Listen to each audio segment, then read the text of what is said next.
When does devotion become hubris and sacrifice become folly? For the nights when you need this again, a subscription to Olympus Dreams brings it to you. And tonight we travel back to a time before the Olympian gods sat upon their bright thrones, a time when the world was still finding its shape, when sky and earth and sea were new things, still learning their own edges. Tonight we follow Hecate, a goddess older than most, quieter than most, and perhaps more powerful than any. She did not arrive with thunder. She did not announce herself with a blaze of light across the heavens. Hecate came into being the way some important things do, gradually, inevitably, like the turning of a season or the slow rise of a moon. To understand her, one must first understand the world she was born into. Long before Zeus lifted his thunderbolt, and long before Olympus was anything more than a very tall mountain, the cosmos was arranged differently. The Titans ruled, ancient beings of enormous power shaped from the very substance of the world itself. They were not like the gods who would come after them. They were wilder, less concerned with the smaller stories of mortals, more interested in the great turning of elemental forces. Among these Titans were two who would become Hecate's parents. Her father was Perseus, a Titan whose name was bound to the concept of destruction, to the breaking apart of things. Not cruelty precisely, more like the way a storm strips leaves from a tree. The tree remains, but it is changed. Perseus was associated with the deep darkness between stars, with the cold silence that exists at the edge of all things. Her mother was Asteria, goddess of falling stars and nighttime divination. She was a figure of great beauty and even greater mystery.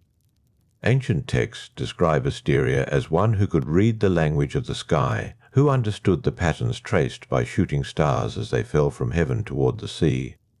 She was a goddess who lived in the space between waking and dreaming, between one world and the next. From this pairing Hecate was born. She inherited something from each of them. From Perseus she received a comfort with darkness, an ease in the places other beings feared to enter. From Asteria she received sight, not merely the ordinary sight of eyes, but a deeper perception, an ability to look at the hidden layers of things, to see what lay beneath the surface of the world. These gifts would define her. Long before she understood what she was already becoming it. The earliest accounts of Hecate appear in Hesiod's Theogony, that ancient and careful record of divine genealogy. What is remarkable about Hesiod's treatment of her is the warmth of it, the genuine reverence. He does not describe her as a frightening figure. He does not speak of her in fearful tones. Instead, he presents her as one of the most honored beings in all the cosmos. Zeus himself, Hesiod tells us, gave Hecate a remarkable gift. He allowed her to retain her Titan privileges even after the Olympians defeated the Titans and remade the order of the world. This was no small thing. Most of the old powers were diminished, restricted, absorbed into the new hierarchy. Hecate alone among the Titans born of that first generation was granted her ancient rights without reduction. Why? Hesiod does not explain it in direct terms, but the implication is clear. Hecate's power was too foundational to be reorganized. What she governed was not a territory or a domain in the way that Zeus governed the sky or Poseidon the sea. What she governed was something more diffuse, more essential. She held sway in earth, sky, and sea simultaneously. That triple nature was hers from the beginning. A mortal fisherman casting his net might feel something shift beneath the water before the catch came. A farmer watching clouds gather above his fields might sense a stillness before rain. A traveller sleeping under open stars might receive a dream that felt more like instruction than imagination. In each of these moments, something of Hecate moved through the world. She was present at boundaries, at edges, at the places where one thing ends and another begins. The ancient Greeks had a word for such places. Liminal, the threshold. The shoreline where ocean meets land.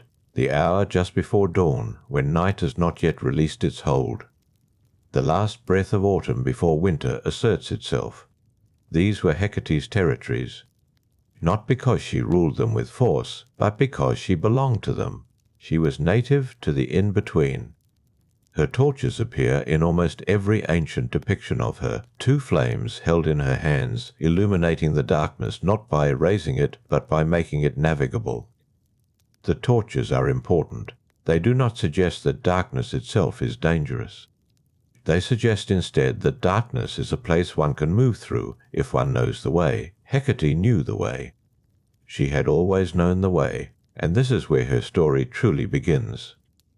Not with conflict, not with loss, not with a dramatic confrontation between divine forces. Her story begins in the slow, quiet accumulation of who she was, the unhurried gathering of her nature, the Titaness who kept her power when all others lost theirs, the goddess who could stand in three places at once, the keeper of torches in the long dark, who bestowed blessings upon fishermen and sailors, who whispered favourable outcomes to warriors before battle, who could grant wisdom to those who came to her with genuine need. In these earliest days, before the weight of myth had fully settled upon her shoulders, Hecate simply was. She moved through the new Olympian world with the ease of someone who had been there before the world itself was arranged in its current form, because, in a very real sense, she had. The gods of Olympus were young, brilliant and powerful and full of fire, but young. Hecate was something else entirely. She carried with her the memory of an older arrangement. She had watched the cosmos take its current shape from a position of quiet authority. She had seen the Titans fall and the new order rise. She had not wept for the old age, nor had she particularly celebrated the new one. She simply continued. This is perhaps the truest thing that can be said of Hecate in those earliest times. While other beings defined themselves by their allegiances, their victories, their defeats, she defined herself by her continuity, by her willingness to remain present through all the changes the world could generate. She was not above conflict. She was not indifferent to the great dramas of divine life. She would encounter both in time. Her story would grow more complicated. It always does. But here, at the beginning, there is only the goddess standing at the edge of things, torches in hand, eyes open, the dark around her not threatening but familiar, the stars above her spelling out patterns she alone could fully read. A daughter of destruction and of falling stars, given her ancient rights by the King of Gods himself, present in earth, sky and sea, keeper of thresholds. This was Hecate before her story truly began. The world, in those early days of Olympian rule, was still finding its shape. The new gods had claimed their thrones. The sky belonged to Zeus, the sea to Poseidon, the deep places beneath the earth to Hades, who had accepted his dominion without complaint and without celebration. The Titans who had resisted were imprisoned. Those who had surrendered were diminished. The old order had been replaced with something brighter, louder, and considerably more interested in being seen. Hecate moved through all of it like water through stone, quietly, without announcement, without need. And for a time this was sufficient. But the world does not remain still for long. Even for a goddess who belongs to thresholds, who has stood at the edge of things since before the current arrangement of the cosmos was decided, stillness is not permanent. Change comes. It does not always announce itself with thunder. Sometimes it arrives in a single moment that no one, not even the most ancient of powers, could have anticipated. The conflict that found Hecate was not one of her making. That is worth noting. She had not sought it. She did not court drama the way some gods did, pulling mortals and immortals alike into their orbits and watching the resulting collisions with satisfaction. Hecate was not that kind of force, but conflict, as she would come to understand more deeply, does not require an invitation. It arrived in the form of a scream. Not a mortal scream, though those had their own particular weight. This was a divine cry, high and desperate, and full of a terror that made the air itself contract. It passed through the earth, through the water, through the vault of the sky. It found Hecate wherever she was standing at that moment, which was, as so often, at a threshold, the edge of a cliff above a dark sea, torches in hand, watching. She heard it, and she knew whose voice it was. Persephone, daughter of Demeter, granddaughter of Titans herself, though born into the younger generation of gods, a maiden, bright and warm in the way that Hecate had never quite been. Where Hecate was the pre-dawn hour, Persephone had always been the first true light of morning. Where Hecate dwelt in the spaces between seasons, Persephone had always seemed to belong fully to one, the blooming, generous warmth of spring. The scream came from the earth, from a split in the ground that had opened suddenly, somewhere in a meadow where flowers had been growing, and nymphs had been laughing, and the afternoon had seemed perfectly ordinary. And then it had not. Hecate stood at her threshold and listened. She could hear the world rearranging itself around the event. Demeter's grief, still wordless at that moment, was beginning to gather like a storm that had not yet decided which direction to move. Something had happened beneath the earth, something that would change the arrangement of things. This was the first weight of it, not the conflict itself, not yet the long unravelling that would follow.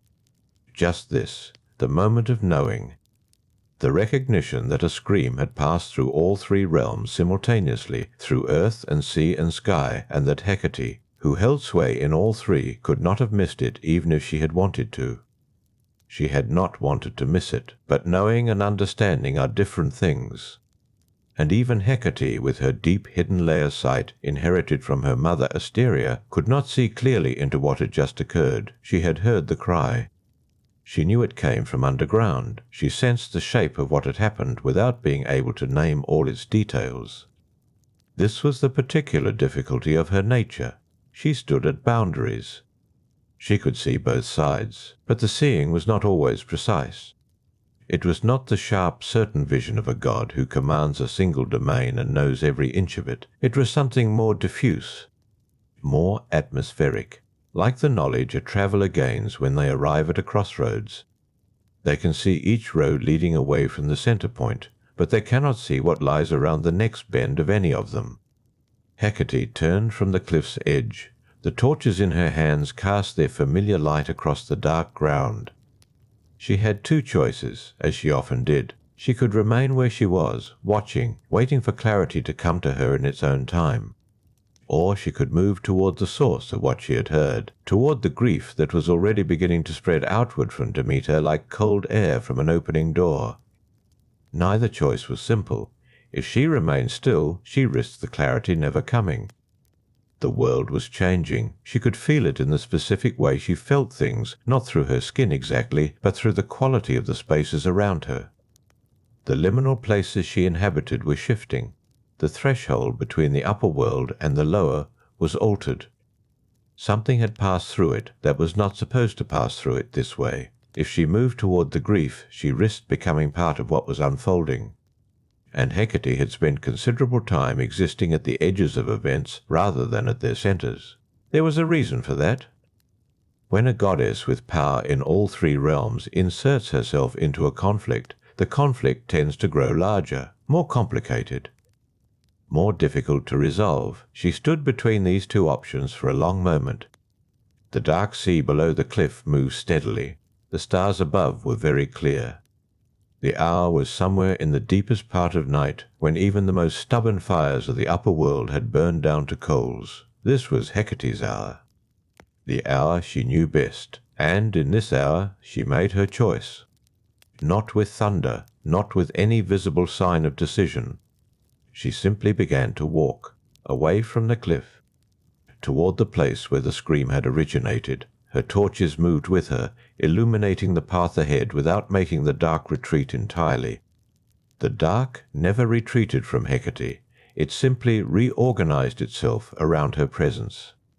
She walked through the night. The earth beneath her feet had a different quality now than it had before. She could sense the disturbance in it. Something large had moved through the deep places. A god, an ancient one. She could feel the weight of his passage, the way one feels a large vessel moving through still water, not the vessel itself, but the displacement it causes. Hades had moved through the earth, and he had not moved alone. This was the full shape of what had happened. Arriving in her understanding gradually, the way dawn arrives, not all at once. First a suggestion of light, then a softening of dark. Then, slowly, the world becoming visible. Persephone had been taken, carried down. The meadow was empty where she had stood. The flowers she had been gathering were still there, scattered across the grass, some of them crushed where feet had moved quickly and in fear. Hecate knelt at the edge of the disturbed earth. Her torches held steady. She had heard the scream. She had felt the passage of Hades through the deep places. She knew what had occurred. But she had not seen it, not directly. Not with the clarity that would allow her to say with certainty, "This is where it happened. This is what I witnessed." And that distinction mattered. In the world of gods, in the world of consequences and divine politics, and the complicated relationships between Olympians, what one had seen and what one had only sensed were very different things. Hecate's knowledge was real. Her understanding was genuine. But it was incomplete. And this, she recognized, was the particular difficulty she now faced, not a conflict of force or power, not a battle between divine armies, something quieter than that, more difficult to navigate than open confrontation. A grieving mother would come looking for answers, and Hecate had some, but not all of them. She remained kneeling at the edge of the disturbed earth. Her torches cast their light across the crushed flowers. The dark around her was familiar and patient. The night continued. The meadow was very still. Hecate rose slowly from the disturbed ground. Her knees carried the cold of the earth with them as she stood. The crushed flowers lay exactly as they had fallen, pale in the torchlight. Their stems bent at the kind of angles that spoke of sudden motion rather than gradual settling. She looked at them for a long moment. There was a kind of reading one could do in a place like this, if one knew how to read it, not through augury or formal prophecy, not through the casting of lots or the examination of entrails, something quieter than that. A patient attention to detail. The meadow spoke in the language of displacement. A hollow in the grass where something had fallen, a scattering of petals in a shape that described movement, a reaching, a pulling away. The impression of small feet in the softer ground near a shallow depression at the meadow's center. That depression, even now, still held a faint warmth that the surrounding earth did not share. Hecate crouched again and held one torch low over it. The warmth had no visible source. It was simply present, the way warmth sometimes lingers in a chair after its occupant has left the room. But this residue was older than that, more concentrated. This was the warmth of an opening, of something that had been briefly and violently ajar and then shut again. The earth had closed itself neatly. That was typical of Hades. He moved through the deep places with a kind of precise economy. He did not leave doors open behind him. Hecate straightened. She stepped back from the depression and surveyed the whole of the meadow from a slight distance. From here, with both torches raised, she could see the full shape of what had happened. The scattered flowers described a rough circle. The crushed grass at the center showed the point of departure. The soil at the rim of that central hollow was slightly darker than the rest, as though dampened from below. Everything else, the undisturbed grass further out, the still night air, the unchanged sky above, suggested that the event itself had been contained, compact. A small catastrophe with very precise edges. This was the nature of what Hades did. He was a god of boundaries as much as Hecate herself. His realm had a fixed border. One entered it by crossing a particular threshold, and that threshold, in the natural order, was death. What had happened here was a different crossing, a different kind of threshold, one that had not been opened this way before. Hecate turned that thought carefully in her mind. She did not rush it. She let it settle the way a stone settles to the bottom of still water, finding its natural resting place. The world had boundaries. The three realms were separated by those boundaries for reasons that predated the Olympian order, that predated even the order before that. The separation was not arbitrary. It was structural. The upper world held the living. The lower world held the dead. The middle spaces, the sea, the deep earth, the forest and field and wild coastal places, belonged to neither entirely. They were the zones of movement, of transition. Hecate belonged to those zones. That was why she had power in all three realms. She was not a creature of any one of them. She was a creature of the thresholds between them. But Persephone was not a threshold creature. She was unambiguously a creature of the upper world, of light and growing things, and the surface of the earth, where green things emerged in spring. She was Demeter's daughter in the most literal and essential way. She carried the quality of the growing season within her, and now she was below. What this meant for the upper world was not yet fully apparent, but Hecate could sense the beginning of it. The meadow itself felt slightly flattened, not physically. It looked exactly as meadows look in deep night, but there was something absent from it that had been present before. A potential, a readiness. The way soil feels in winter when it is waiting, but the waiting has a warmth to it, an expectation of what will return. That warmth was gone now. The waiting remained, but it had changed quality.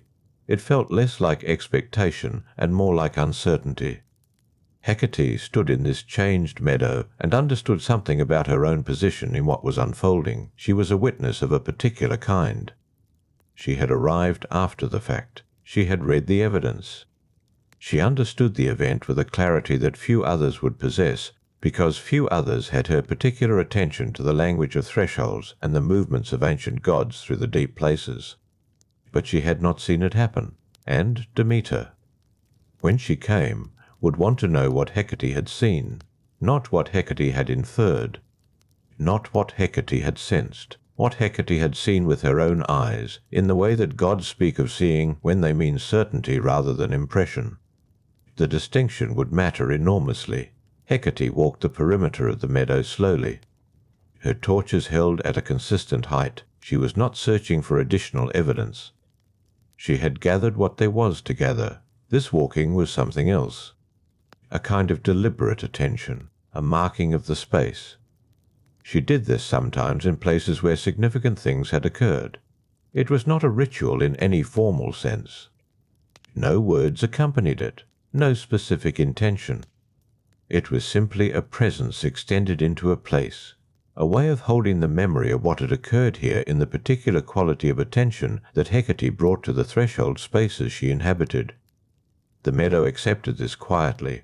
The night was beginning its very slow, almost imperceptible lean toward what would eventually become morning, not dawn. Not yet, not for some time. But the deepest part of the night had passed, and the hours that remained before light were the hours that belonged to neither darkness nor morning, the in-between time which was. Not coincidentally another kind of threshold. Hecate completed her circuit of the meadow. She stood at its edge, where the grass met a stand of trees. The trees were motionless. The air was completely still. Somewhere beyond them, she knew, Demeter was moving. Not here yet, but moving. The goddess of harvest had felt the absence of her daughter the way the earth itself might feel it, which was to say, in every layer of herself simultaneously, not as a small grief, but as a fundamental disruption. Hecate had encountered grief of many kinds in the long span of her existence, mortal grief, with its finite edges and its gradual softening. Divine grief, which was deeper and stranger, which did not soften in the same way. What Demeter carried was not grief exactly. Not yet. It was the initial shock of absence. The moment before the full weight of what has happened makes itself known. That moment never lasted long. Hecate waited at the meadow's edge. Her torches burned at her sides. The crushed flowers at the meadow's centre were quiet and pale. The closed earth where Persephone had stood held its faint residual warmth, cooling now by imperceptible degrees toward the temperature of the surrounding soil. The trees did not move. The night held, and in the distance, from a direction that was neither east nor west but somewhere below the plane of ordinary directions, a sound began, not a scream this time. Something lower than that, more sustained. The sound of a voice calling a name into a world that was not answering. Demeter was close. The sound moved through the trees before Demeter did. It was a low sound. Continuous, a single name spoken repeatedly into the unresponsive dark. Not shouted, not frantic in the way mortal voices become frantic. Something steadier than that, and in its steadiness more unsettling. A goddess calling her daughter's name as though repetition itself might reverse what had been done. Hecate did not move from the meadow's edge. She held her torches at her sides and waited. The trees remained still. The air between them carried that sound forward with perfect clarity, undistorted by wind or distance. There was no wind to distort anything. There was only the night and the voice moving through it. Then Demeter came through the trees. She was not what Hecate had expected, though Hecate had not precisely expected anything. The goddess of harvest was vast in the way that gods of the earth are vast, not tall exactly, not physically imposing in the way some gods announce themselves, but present in a way that altered the quality of the air around her. The grain fields and orchards and the slow, patient turning of the seasons moved with her wherever she walked. That was Demeter's nature. Abundance followed her. Fertility preceded her, except that it did not now. The abundance was absent. Something essential had been drawn inward, contracted to a point inside the goddess that was not visible, but was entirely legible to anyone who knew how to read divine presences. Hecate knew how to read them. Demeter stopped when she saw Hecate. She stopped at the tree line, exactly at the edge where the forest gave way to the meadow. She looked at the torches first, then at Hecate's face, then past her toward the center of the meadow where the pale crushed flowers lay in their rough circle. She looked at that center for a long time. When she spoke, her voice was the same voice that had been calling through the trees. Low, sustained, without the quality that indicates a question is being asked, even though what she said next was a question. Where is she? 3 words, no rise at the end. No inflection of genuine inquiry. It was the kind of question that contains its own knowledge of the answer, that asks not because it does not know, but because it cannot yet accept what it knows. Hecate held her torches steady. The flames did not flutter. The air held perfectly still. She told Demeter what she had found, not what she had seen. She was careful with that word. She had arrived after, and she said so plainly. She had not been present. She had come to the meadow and found it changed. She described the circle of crushed flowers, the hollow at the center, the quality of the disturbed earth. The faint residual warmth that indicated a threshold had opened and closed in that precise location. The way the meadow's ambient presence had contracted, as though something had been removed from it that could not be replaced by any neighboring process. She described the evidence. Demeter listened to all of it without moving. Her eyes stayed on the center of the meadow through Hecate's entire account. The pale flowers, the bent stems, the slightly darker hollow in the soil. When Hecate finished, there was a silence. Not the comfortable silence of understanding reached together, a harder silence.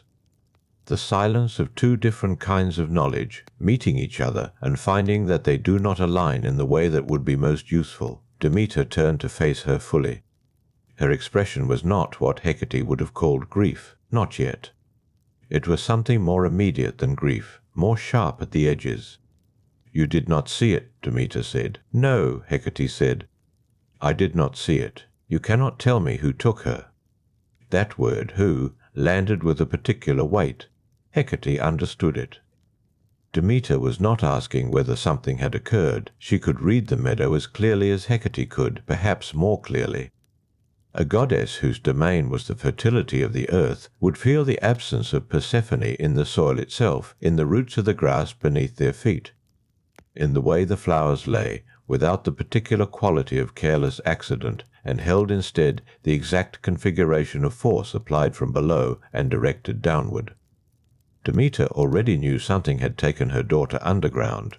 What she was asking was whether Hecate could confirm the identity of the one responsible with the kind of certainty that gods require before they act, before they bring the full weight of their nature to bear on another divine power, before they stand before Zeus and demand accounting. Hecate could not give her that. The limitation had been clear to her from the moment she arrived in the meadow. She had read the evidence with care. She had understood the event as completely as evidence, without direct witness permitted. But the distinction between inference and certainty was not a small one, not in matters like this. Not when the actions that followed would require unimpeachable ground to stand on. She held Demeter's gaze and did not look away from it. "What I can tell you," Hecate said, "is that the threshold opened from below. Not from the surface, not from the air, from the deep places, and that whoever opened it knew how to close it behind them without leaving a seam." That last detail, the closure. She had been returning to it since she first noticed it in the meadow. Most forces that move through thresholds leave some residue of their passing. Some faint opening in the quality of the air or the earth, a looseness at the edges, a small incompleteness in the ceiling. Natural thresholds, the ones that existed between seasons or between day and night, maintained themselves, but the kind of threshold that a god forced open in a place where there had been no threshold before, that kind of opening usually left some trace of itself even after it was closed. This one had left almost nothing. Almost. Demeter was very still now. The sound she had been making, that low sustained calling, had ceased completely when she passed through the trees. The meadow held her silence the way it had held Hecate's circuit, with a kind of unwilling attention. The harvest goddess stepped forward into the grass. She crossed the meadow without haste. And Hecate watched her go. Demeter knelt at the centre, at the circle of crushed flowers, at the slightly darker hollow. She placed both hands flat on the earth. What happened in the next several moments was not something Hecate observed with her eyes precisely. It was something she registered in a different way, the quality of the ground shifting beneath her feet. A depth of attention moving downward through the soil in a direction that was not quite any of the four directions. An inquiry conducted below the surface of the visible world. Demeter's grief, when it arrived, did not announce itself with sound. It arrived as a withdrawal. Quiet and total, the readiness in the grass, the dormant potential that Hecate had already noticed as diminished, contracted further. Not gone entirely, but drawn inward to a point that felt, to Hecate's particular awareness of threshold qualities, dangerously close to permanent. The flowers at the circle's edge were already paler than they had been when Hecate first arrived. She noted this. She did not say it aloud. Demeter rose from the earth. She did not look at Hecate when she spoke. She looked at the trees at the meadow's far edge. "I will find her," Demeter said. It was not addressed to Hecate. It was not addressed to anyone present. It was the kind of statement that a goddess makes when she has decided something, when the decision has moved past the point of deliberation and into the place where intention becomes motion. Hecate understood what this meant. The search would begin. And, while it continued, the earth would wait under the governance of a grief that did not soften the way ordinary grief softened. The soil would hold. The seeds would hold. The growing would hold, suspended in that changed quality of waiting, the uncertainty that had replaced expectation in the meadow's air. For how long, Hecate could not say. She watched Demeter move toward the far edge of the meadow. The torches steady in her hands, the hollow at the meadow's centre cooling now toward the temperature of the surrounding earth, degree by imperceptible degree, in the last deep hours before any light at all would begin to find the sky. Demeter reached the far tree line and passed through it without pausing. The forest closed around her, and she was gone. Not gradually, not with any lingering trace, but simply gone, the way a candle ceases when the air shifts just enough. One moment the pale shape of her was visible between the trees. The next there was only the forest. Hecate remained where she had been standing since before the other goddess arrived. The meadow was quiet in a way it had not quite been before. The quality of the quiet had changed. When Hecate had first arrived and stood at the hollow and read the signs of what had passed here, the quiet had been the ordinary quiet of an empty place in a still night. The stillness of a space, simply waiting for the next thing to inhabit it. Now it was different. The meadow held its emptiness with effort, the way a vessel holds water when it has a crack near the rim. Not yet failing, but aware, in whatever way a place can be aware, of its own changed condition. Hecate lowered one torch slightly and let her gaze move across the grass. She did not move into the meadow. She remained at the edge, where the shorter grasses of the open ground met the taller growth that bordered the trees. She had already walked her circuit once. There was nothing in the physical arrangement of the meadow that a second circuit would clarify. What she was doing now was something else. She was thinking. It was not a rushed or urgent quality of thinking. It moved the way the night moved, at a pace that was continuous but not pressing, steady without requiring any particular speed from the observer. The threshold. She returned to it again. In all the long span of her attention to such things, she had not encountered many thresholds that closed with such precision. She was older than most gods, measured their own age, and she had stood at the edges of things since before edges were clearly defined. She had watched the first boundaries consolidate out of chaos. She had stood at the place where the organized world ended and the unorganized world began, and she had learned, over an immense and patient span of attention, how thresholds behaved. Most of them were honest in their way. A threshold used by something powerful left a mark of that power. Not necessarily visible, not necessarily loud, but present in the quality of the air just above the ground, in the faint disturbance of whatever potential existed in the soil nearby. Even Hecate's own movements through liminal spaces left a kind of signature. She knew what her own traces looked like, and she could recognize the traces of others. The hollow at the meadow's center had left her with almost nothing to read. She held that thought carefully. Almost nothing was not nothing.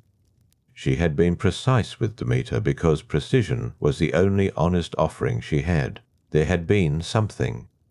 A quality in the soil at the very bottom of the hollow that was not simply absence. It was more specific than that.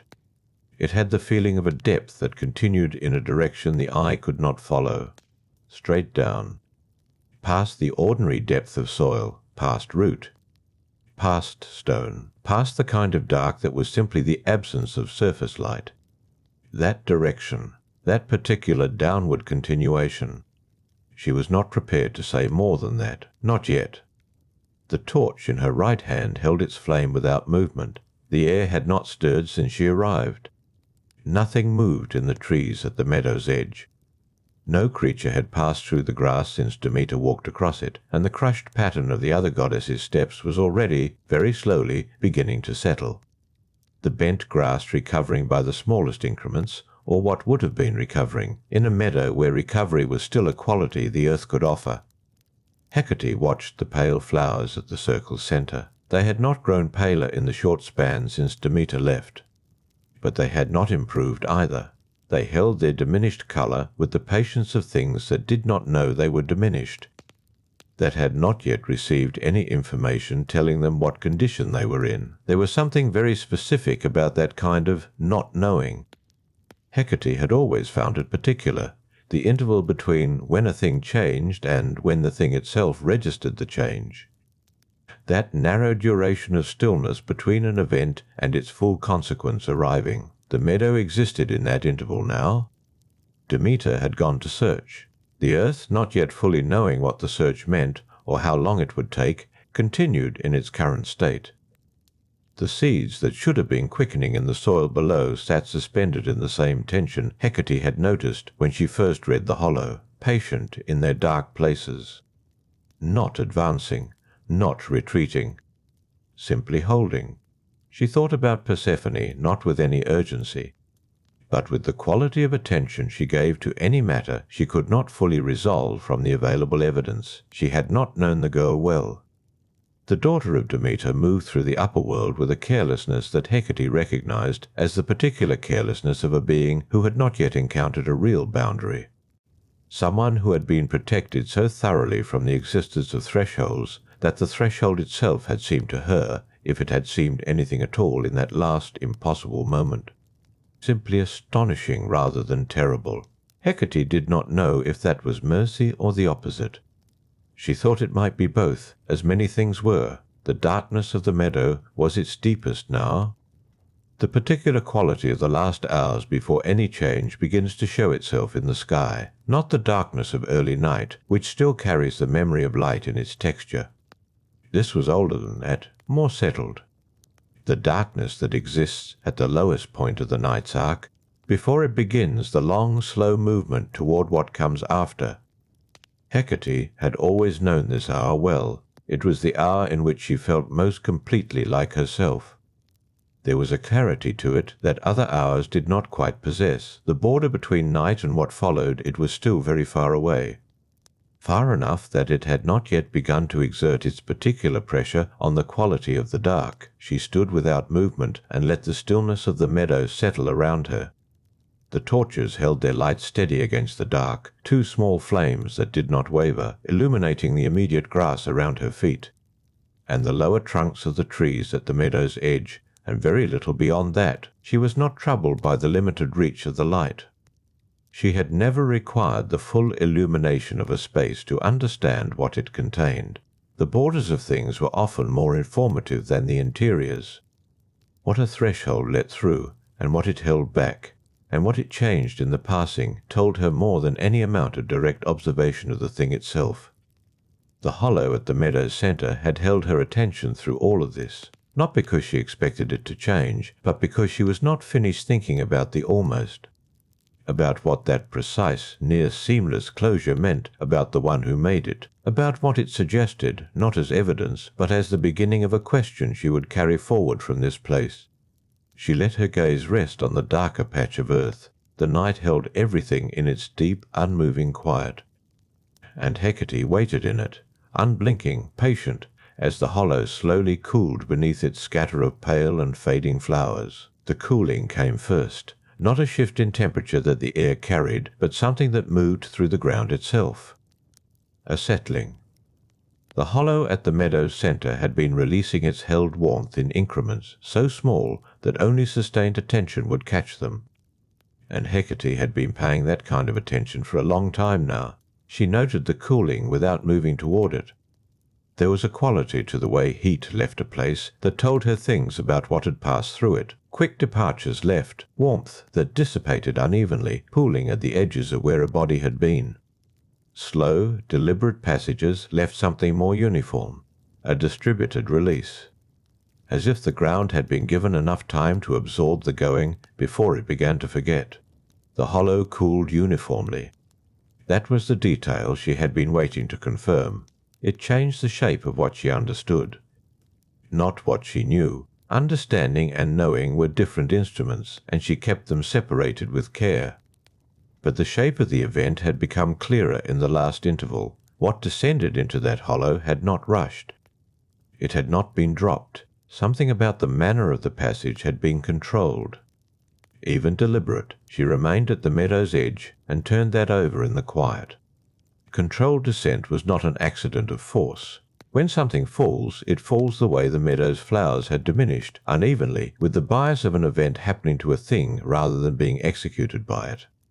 This had been executed, the near seamless closure, the uniform cooling, the extraordinary depth of the sensation below the surface. Someone had intended the threshold to close cleanly behind itself. That was not information she could make comfortable. The difficulty was not in the fact of it. She had stood at the borders of difficult facts before, had stood at the thresholds of places and moments that other beings walked around if they could. She was not frightened by what was difficult to think about. She was troubled by the implications, and that was a different quality of discomfort, quieter and more persistent. A threshold closed from below did not refuse entry from above. That was the particular shape of the problem. The same intention that had drawn the seam tight from the underside, the same care and power that had made it nearly invisible, had not sealed it in any final way. The hollow was closed, the way a door rests against its frame without a lock turning. The appearance of closure. The sensation of closure. But a border held only by the fact that nothing had yet pressed against it from this side. Hecate looked at the pale flowers for a long time. Demeter would press against it. That was what Demeter was doing now, moving through the dark of the forest on the far side of the meadow, calling a name into the places where she expected an answer to come back to her. She did not yet know what she was looking for. She was searching with the logic of the upper world, which expected that a lost thing remained in the upper world until it was found. When that logic exhausted itself, she would return to the meadow. When she returned to the meadow, there was nothing Hecate would be able to give her that would feel like enough. The evidence pointed cleanly. The direction of the pointing was clear. What it suggested about where Persephone had gone, and what kind of help reaching her would require, was not a comfortable answer to carry back to a grieving mother in the last dark hours before morning. And Demeter was not, in this moment, a goddess of measured reception. She was a goddess of absolute attachment to a single fact, which was the continued presence of her daughter in the world she could reach. Hecate understood the shape of that attachment.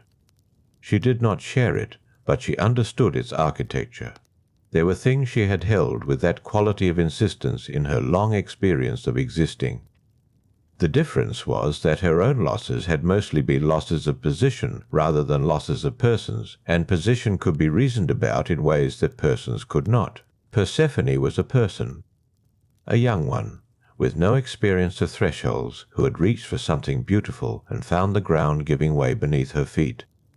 The image came to Hecate not with emotion, but with precision.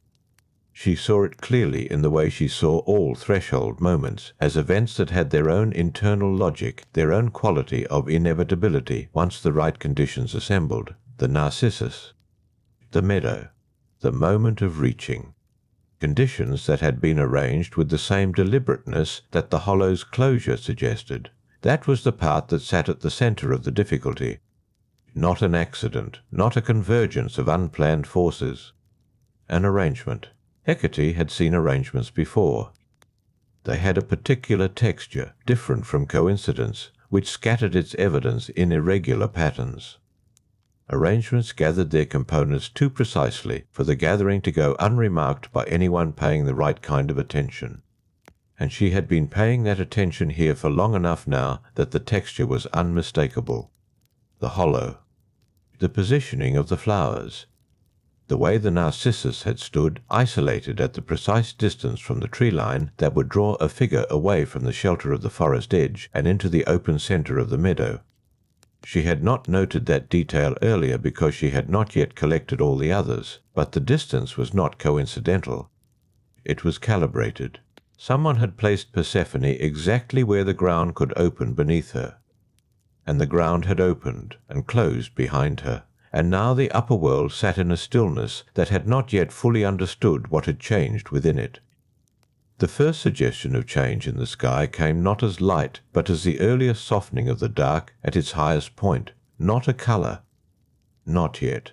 Simply the first infinitesimal reduction in the density of the darkness overhead.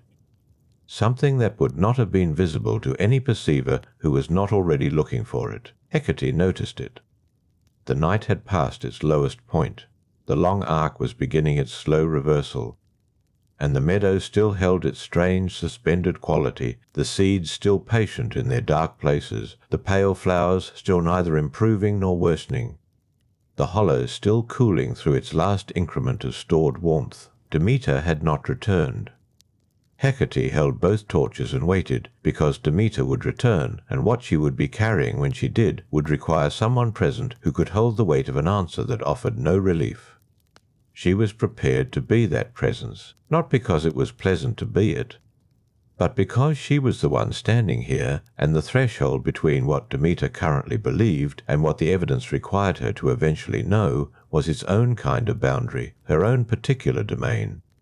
The grass at the meadow's edge shifted by the smallest measure, not wind.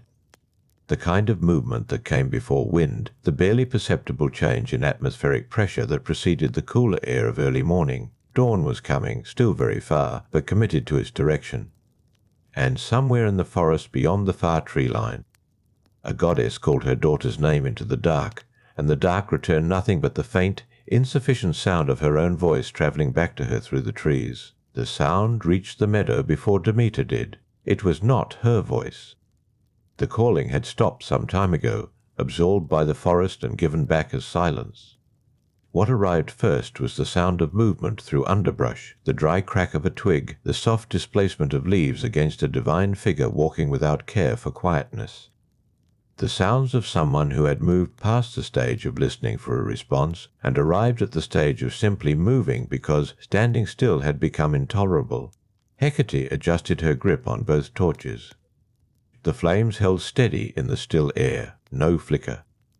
The pressure shift of approaching morning had not yet reached the level of actual movement. Everything at the meadow's surface remained where it had been placed.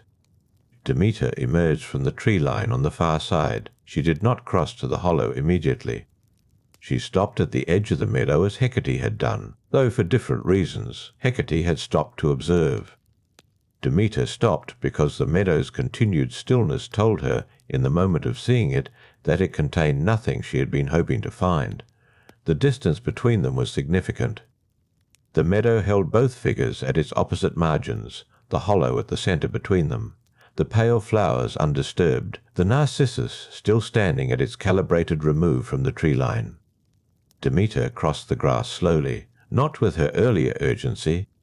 The urgency had been worn through by hours of searching, replaced by something heavier and less energetic.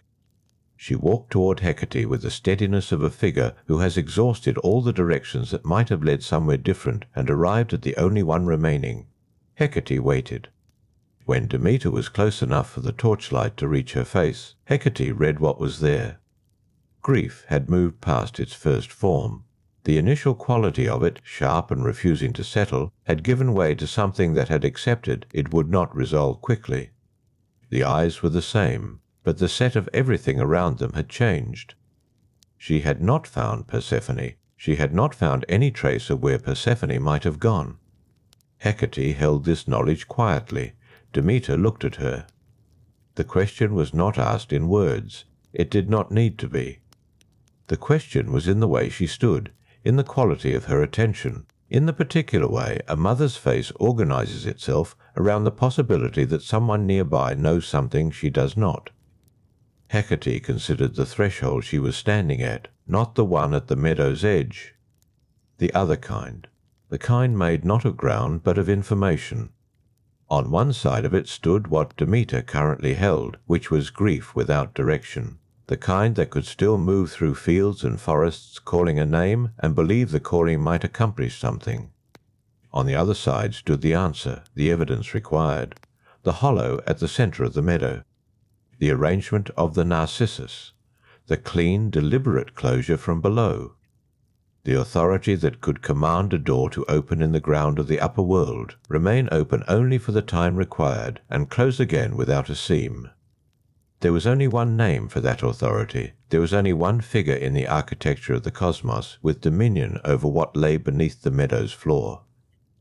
And the name of that figure was one she could not place into the air between herself and Demeter without understanding that what came after the placing would be irreversible. This was the pivot.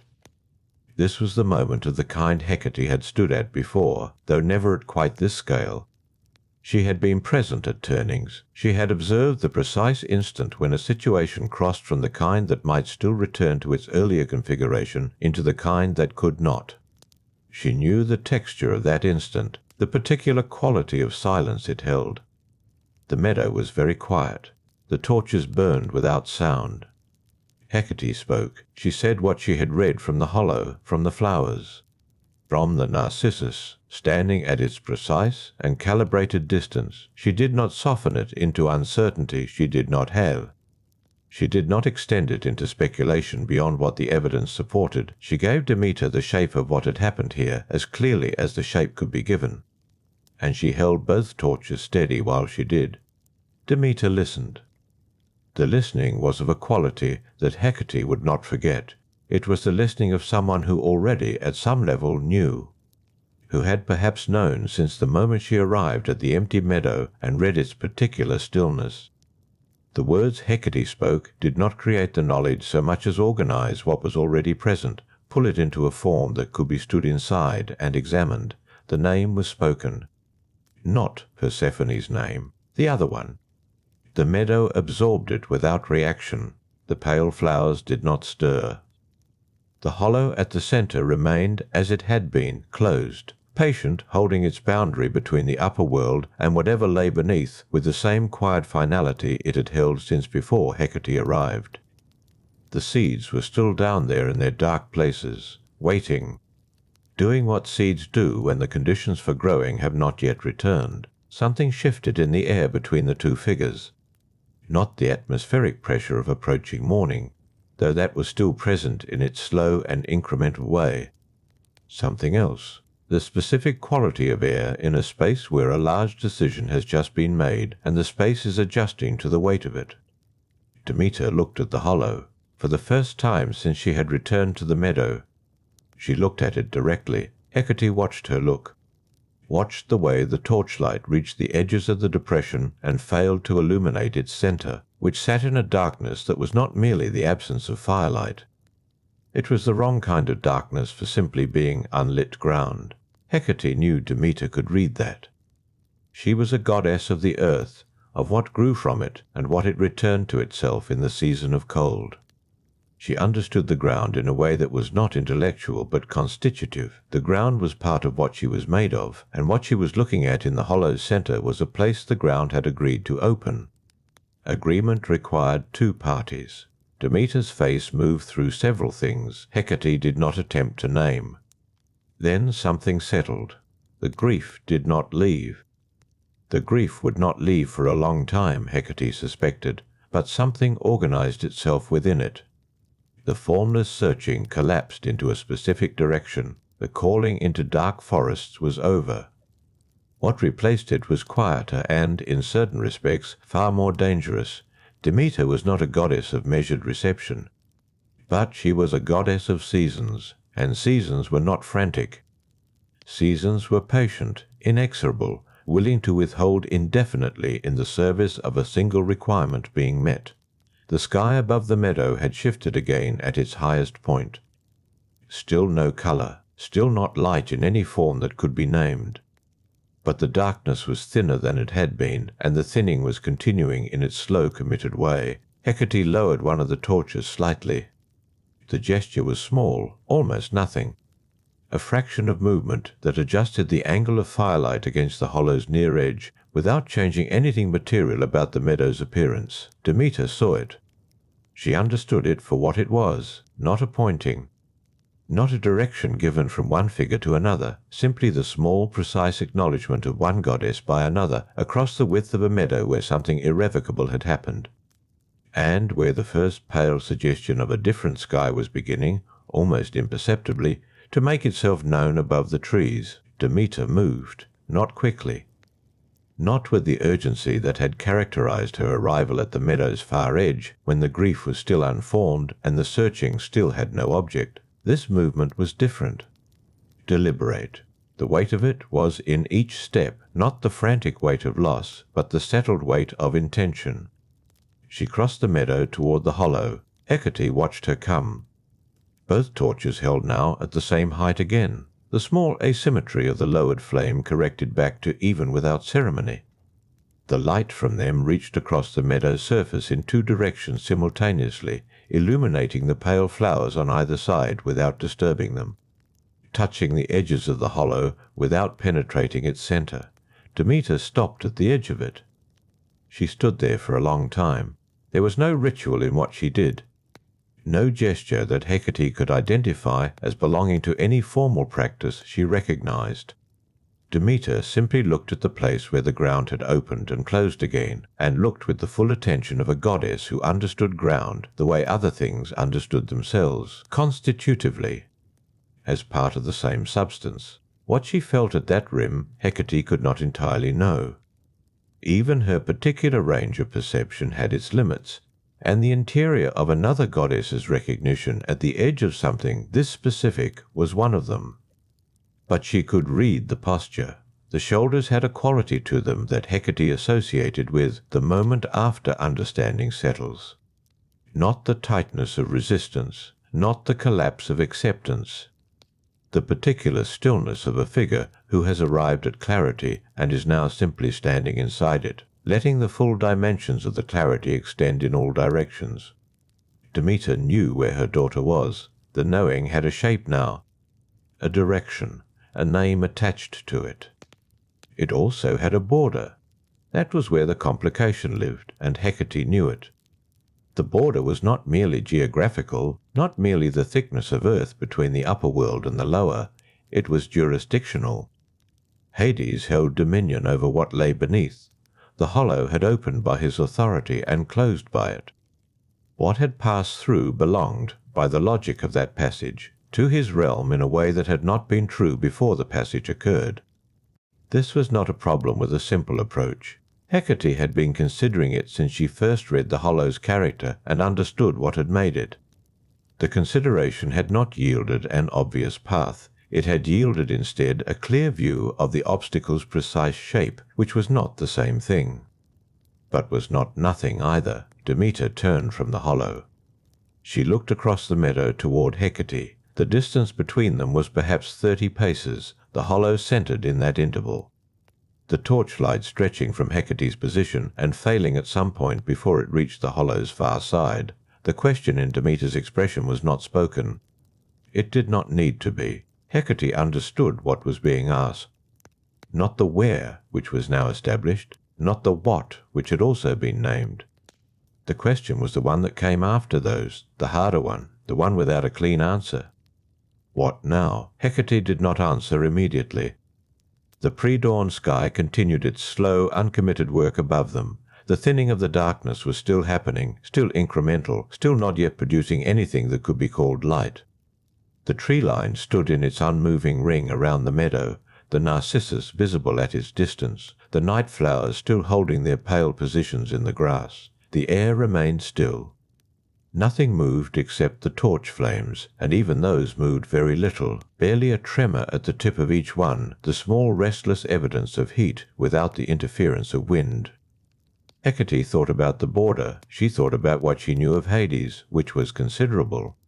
She had operated at the margins of his domain for longer than most divine figures had existed. She knew the logic of his realm, the precise and impartial way it received what was sent to it and held what arrived there. She knew that it was not a logic of cruelty, it was a logic of completion, of what had passed over being held by the passing over. The complication was that Persephone had not passed over in the ordinary sense. There was a distinction there. A thin one. But distinctions did not need to be wide to be operative. They needed to be real. Hecate turned the distinction over carefully. The hollow had opened. Something had moved through it. Something that had not arrived at the lower world by the paths available to mortals, not by the slow diminishment of life and the eventual release of whatever remained. Persephone had arrived whole. Arrived divine. Arrived in a category that did not ordinarily pass the border at all. The logic of the realm's holding might therefore not be as absolute as it appeared. Might. That word was where the difficulty lived. Hecate did not deal in certainty she did not have, and she did not have certainty about this. What she had was a structural observation about the nature of the border and the nature of what had crossed it, and the observation suggested that there was a question worth putting to a higher authority. Which meant Zeus. The thought arrived without ceremony, without dramatic weight, simply as the logical next step in a sequence that was moving, however slowly, in a particular direction. Hecate did not say it aloud. Not yet. Demeter was still standing at the hollow's edge, and the timing of what was said mattered. The grief had organized itself into resolve, but resolve uncoupled from a viable path could convert quickly into something less measured. Demeter's patience was of the seasonal variety, inexorable and ultimately willing to withhold everything indefinitely. But between now and the moment that withholding began, there was a window, a narrow one. A window of the kind Hecate recognized from standing at other pivots, the kind that stayed open long enough for a clear piece of information to pass through it and then closed. Not by force, but simply by the passage of time and the solidification of the positions on either side. The sky above the trees was still dark, but it was less dark than it had been. The thinning was in its middle stages now. Still no colour, still nothing that could be called the beginning of morning. But the quality of the darkness had shifted from the absolute darkness of the deepest night hours into something that carried within it, somewhere, the structural memory of light. Hecate raised both torches to even height. The flames steadied. She began to cross the meadow toward Demeter, not quickly. Each step placed with care on the pale flowered grass. the torch flames carrying their small circles of warmth across the surface as she moved. The hollow passed on her left, its dark centre maintaining its particular quality as she walked adjacent to it, the wrong kind of darkness. She noted it again in passing without stopping. Demeter watched her come. When Hecate reached her, they stood together at the rim of the closed place, and the torchlight fell between them and across the depression and out into the pre-dawn dark without illuminating any answer. Hecate spoke again. She spoke about Zeus, about the question worth putting, about the distinction she had observed between what ordinarily held and what the current situation actually was. She spoke plainly, without the softening of uncertainty she did not have, and without the extension of certainty beyond its actual edge. Demeter listened the way she had listened before, the same quality of attention, the same stillness of someone receiving information into a space already partially prepared for it. When Hecate finished, the meadow held the silence of the statement for a moment. Then Demeter looked back at the hollow, at the closed, dark centre of it, at the place where the ground had agreed to open and had since agreed, or been made, to close again. Her expression held the grief. It did not release the grief. But within the grief, something shifted slightly, the way weight shifts when a second point of support is located, not relief. Something earlier than relief. The simple recognition that a path existed, however narrow, however uncertain of its outcome. The torches burned in the still air. Above the trees the darkness continued its slow, patient thinning, committed now to the direction it had chosen, moving toward the first pale margin of a sky that was not yet morning but was no longer entirely night. Demeter did not look away from the hollow for a long time. The decision to look away, when it finally came, was not dramatic. No moment of visible resolution, no shift in the quality of her stillness that announced itself.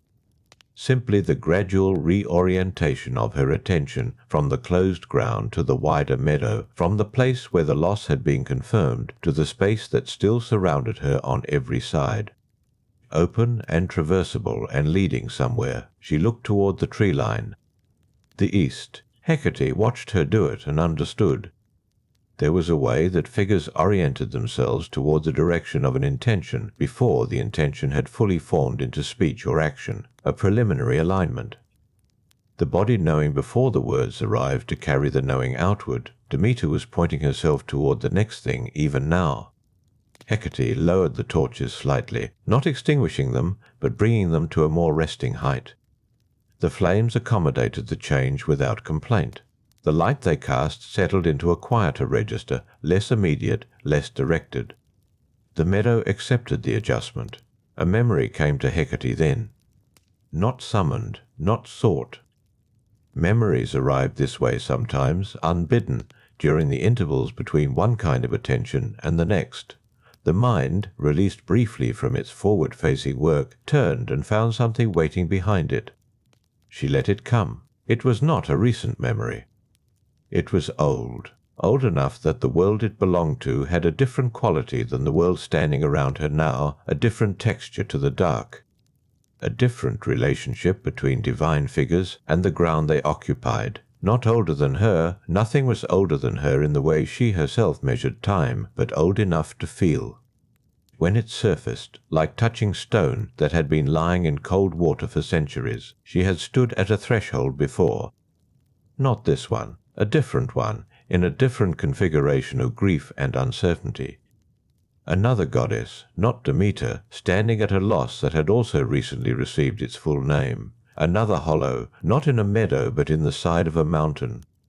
A cave entrance that faced north and admitted no light from any angle regardless of the hour. Hecate had held her torches there too. The parallel was not exact. Parallels never were, and she did not trust the ones that presented themselves as exact. Because the places where situations seemed identical were precisely the places where the differences were most worth examining. The differences were where the actual shape of the thing lived. But the pattern was recognizable. The pattern was a goddess standing at the border of an irreversible fact. The fact already accomplished, the grief already present and already organizing itself. The next step not yet visible in full, but available in outline to whoever was willing to stand still long enough to let the outline appear, Hecate had learned. From that earlier occasion, and from the many that had followed it, that the outline required patience to reveal itself. Not the seasonal patience that Demeter carried, which was its own profound thing, but a different kind. The patience of someone who genuinely did not know what the next shape would be, and was willing to remain in that not knowing without filling it prematurely with something convenient. She had not always had that patience. This was the part of the memory worth staying with. There had been a time, very long ago, when she had moved too quickly toward conclusions. When the observation of a situation had converted itself into action before the observation was complete, because the action had seemed so clearly indicated that waiting felt like hesitation. And hesitation had seemed at that time like weakness. The consequence had been a misread. Not a catastrophic one, not something that could not be recovered. But a misread nonetheless, an instance of taking what was visible and treating it as the whole, when the whole had included elements that the visible surface had not disclosed.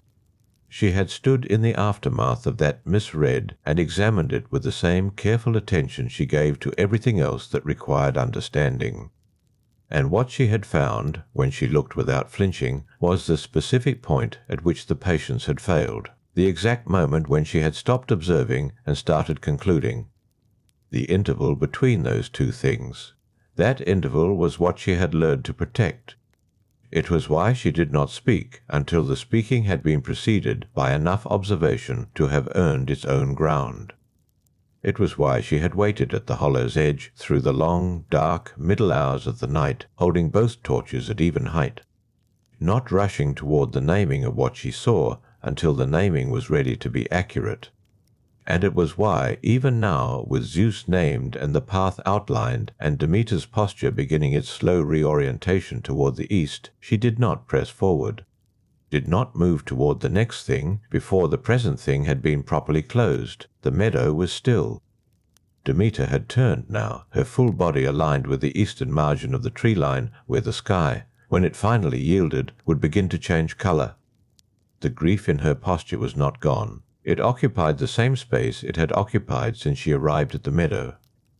But it had been joined by something else, something that sat alongside it rather than replacing it.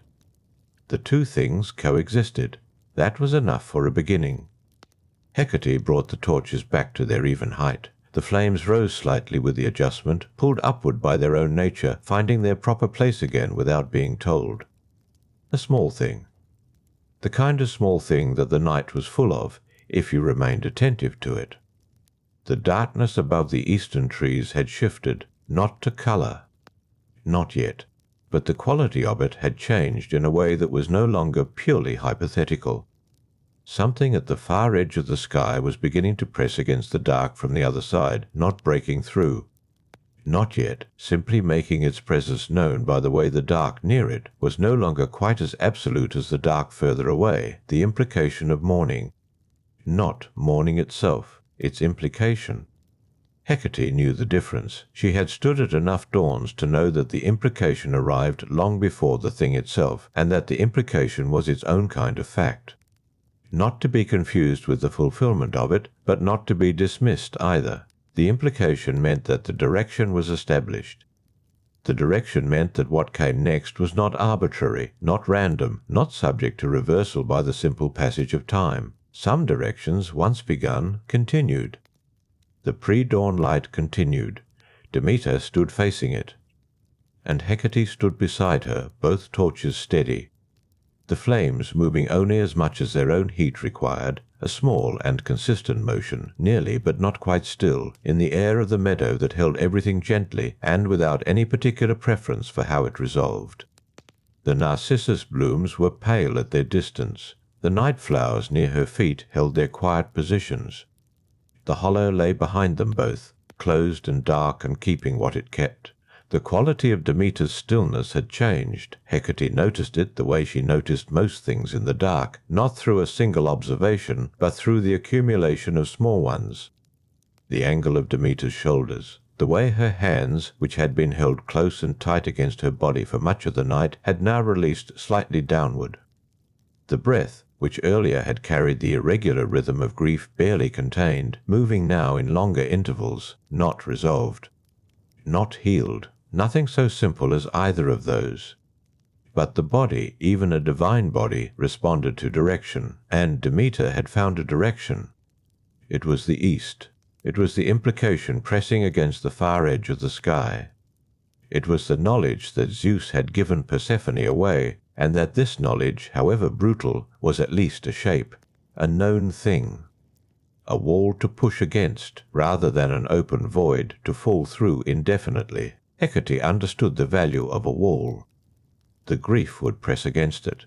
The anger would press against it. Both of those pressures needed somewhere to go, and the wall of a known fact was sturdier than the endless falling of not knowing. That was the conflict now. Not the loss itself. The loss was established.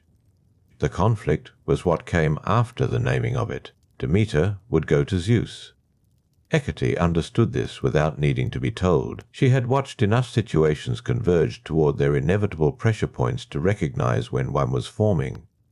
The accumulated weight of Demeter's grief, the naming of the one responsible, the forward orientation of her body in the pre-dawn meadow, these were not separate facts. They were a single fact viewed from multiple angles, and the single fact was the next movement would be upward and direct. What Hecate also understood, and what Demeter perhaps did not yet fully perceive, was that the movement upward would not resolve the thing. Zeus had arranged it. That was settled. But arrangement was not the same as reversal. The underworld had its own logic. Hades had his own standing. What had gone below had done so through a chain of decisions that involved more than one divine will, and the unmaking of that chain would require negotiation, not simply demand. The grief that pressed against Demeter's shoulders was real and enormous and entirely justified. But grief, when it arrived at Olympus carrying its full weight and no other preparation, was not always effective. This was the difficult part to hold. Hecate held it. She did not speak it. There was no moment available in which the speaking of it would have served. Demeter was not ready to hear it, and the readiness would not be manufactured by the offering. Some things could only be heard when the hearing was already prepared from within. And the preparation of that kind of hearing required the time that the grief itself generated through its own passage. The implication at the eastern edge of the sky pressed slightly further. Not colour, still not colour. But the darkness above the tree line was acquiring a texture it had not possessed an hour ago, a faint differentiation, as if the air itself were beginning to remember that it had been light before and would be light again, and this remembering was producing a subtle change in its composition. The night flowers near Hecate's feet had not moved. Their position in the meadow grass was the same it had been since she arrived. They did not alter with the changing quality of the sky above them. They simply held their place, which was precisely what they were suited to do at this hour, in this light.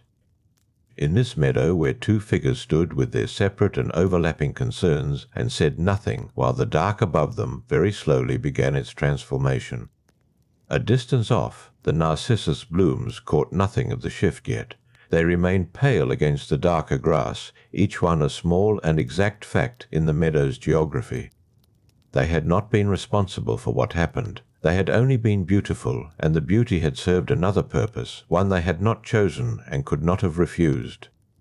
This was another difficulty that Hecate carried, not heavily, but with the precision that difficult things deserved.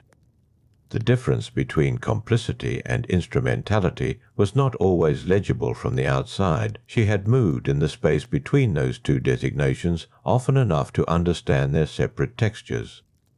To have been used as a tool was not the same as having made a choice, and yet the flower had drawn Persephone, and the tool that drew her was now standing in a meadow at the threshold of dawn, while the consequences of that drawing continued to unfold in every direction. The hollow was behind them. It remained behind them. Its presence was a fixed point in the meadow's architecture now, as real and permanent as the tree line to the east. Hecate did not look at it. She did not need to. The torchlight did not reach it, and nothing from it reached the torchlight. The two occupied the same meadow without touching, and this was appropriate. Some distances were necessary. Demeter exhaled. It was a long exhalation, longer than the ones that had preceded it. It moved through her body from somewhere deep and emerged with the quality of something that had been held for a very long time and was now not released, but allowed slightly more room. Hecate remained steady.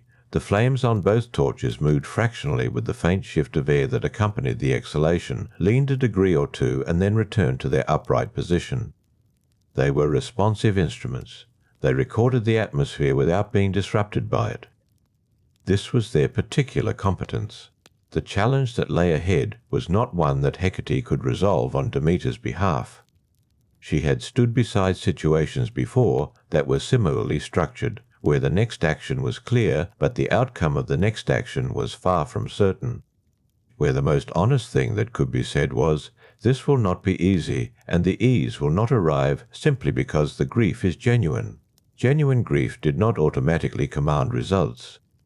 It commanded attention. What happened after the attention was granted depended on forces that the grief alone could not control. Zeus had his own arithmetic. The underworld had its own agreements. And Persephone below was living inside a situation that neither Demeter's grief nor Hecate's torchlight could illuminate from this distance. These were the walls of the conflict. Not a single wall to push against, but several, arranged at different angles, each real, each resistant in its own way. Demeter would encounter them one at a time, or perhaps all at once, depending on how the approach was made and what welcome it received. The eastern sky pressed its implication further into the dark. Hecate watched the tree line. She did not lean toward it. She simply kept it in her observation, the way she kept most things, with an attention that was neither anxious nor indifferent, but present in the particular way that the night required. Dawn was still some distance off. The torches were still necessary. The meadow held its quiet. The grass undisturbed, the night flowers in their positions, the hollow closed and dark at their backs, and the long difficult movement of the next hours gathering itself in the space between the darkness and the first pale edge of what would eventually become light. Demeter moved first. It was not a dramatic movement. She did not turn or step away sharply. She simply shifted her weight, a small redistribution that changed the angle of her body by a few degrees, and the change was enough. It communicated what no words had been used to say. The decision had been reached. The direction had been chosen. What remained now was the interval between deciding and going, and that interval was narrowing. Hecate felt it without looking directly at her.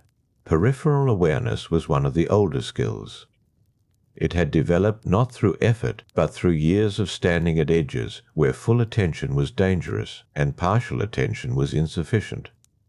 The middle ground between those two was a kind of watching that did not announce itself. She had refined it until it became a quality of presence rather than a technique. Demeter's weight had shifted. The grief had acquired a vector. These were legible facts. The torches were steady in Hecate's grip.